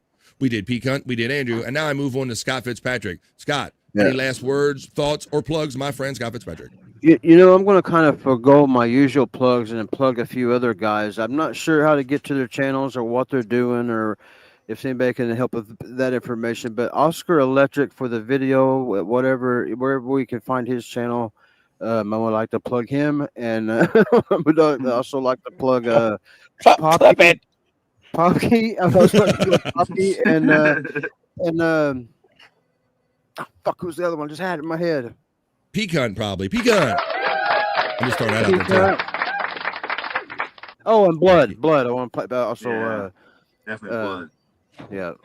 This is so great. We have so much fun. So thankful to have great people in our community like Blood. And I love, Bob, I'll just sit there and watch your Okay But Why cartoon over and over again. I love Okay But Why. Absolutely, Bobby Nick. I sit there and laugh when Wendy says when your dream of ducks, your thoughts are ducks floating on a pond. That fucking kills me, man. That is great. You have to see Okay But Why over there when you're watching Bobby Nick. That's a fun cartoon that was made by yet another Creative Chat family member, Blood. Let me see. I want to make sure I failed to run. Oh, it's because I haven't gotten to him yet, folks, because it's pen and paper time. We did Pecan. We did Andrew. I thought I didn't run his shit, but it's only because we didn't get to him yet, folks. So we're getting ready to head over in the lounge. I'm not trying to steal your thunder there, Bobby Nick. I'm just trying to give people time to get their pad of paper, get a pencil, because Bobby Nick's going to tell you where the fun's going right after this show. Go, Bob. Go tell me. Well, like BF said, 3:30 p.m. Eastern. Go over to Rumble, rumble.com/The Bobby Nick Show, and check me out in the lounge. I will be playing your music video requests for the low price of $1, or gift a subscription, gift a sub, and get 6 credits that do never expire. Never. Yeah. And then tonight at 9 p.m. Eastern at Bobby Nick 1978 on YouTube, we got the Lunatic Lounge Boner Show. Oh, shit. So member up. It's only $5 a month, folks. And then after that, at Bobby Nick 1978 as well, 11:15 p.m. Eastern, we're going to be doing the late night with Bobby Nick. So check that out, too. So you guys well know that's why I simply sum up every BF Live The Vibe plug segment by Bobby Nick by simply saying you just turn on your YouTube on any given day or moment and you will almost certainly see Bobby Nick there. Well, there you go, folks. That's the fun we had here today. I want to let everybody know that if you are currently still in this chat of BF Live The Vibe and you're interested in heading over to the YouTube part when Bobby goes over in the lounge, you will be redirected if you're in the chat at the end of the show. Everybody's shuffling over to the lounge, so you kind of watch the beginning of the show on both services. He goes Rumble exclusive. Go hang out for $1 a song. It's a bargain. It's in the lounge with Bobby Nick. And Bobby Nick, I must have to point out real quick, I noticed you're getting a little bit of that announcer voice there, buddy. That little rasp. I think Jen was kind of busted on you the other day about it, right? Mm-hmm. Yeah, it happens once in a while when you're. That's because the man, he's the hardest man. He's the hardest working man in podcasting. Right. I don't know how to spell honored. Honored. Right on Oscar Electric. I'm honored. Oscar. Scott, glad you like it. And hang around, folks. I'm going to play that one more time. Once I run the credits, I'll run that thing one more time. The great creation by my bro, Oscar Electric. a super cool AI intro, a super cool just intro period for Scott's Hole. I'm going to run it one more time. I was so tickled to get that. I made the segment happen today, even though Scott didn't throw any fresh content in the hole. I can't wait till we have more fresh content for his hole. All right. Well, guys, make your way over. If you don't make your way over by clicking on all the links that have been running throughout the entirety of the show, you'll be sent over there automatically after this. For Andrew the Giant checking in from Florida. For my friend Pecan, the commissioner of the Wrestling League.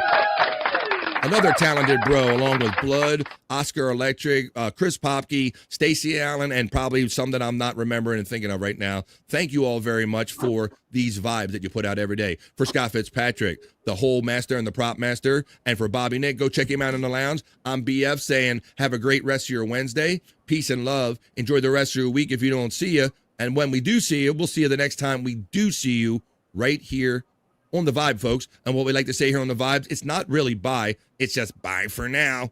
And we'll see you the next time we see you right here on The Vibe, folks. Have a great Wednesday. Say bye, Andrew. Bye. That's enough internet for me today. I am going to wash myself with holy water to get rid of all the stupidity I saw today.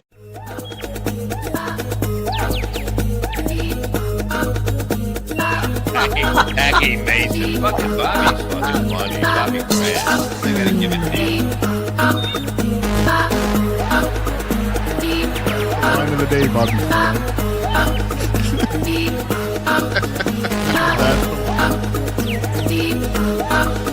Super creative, super original. There's a show called The Vibe.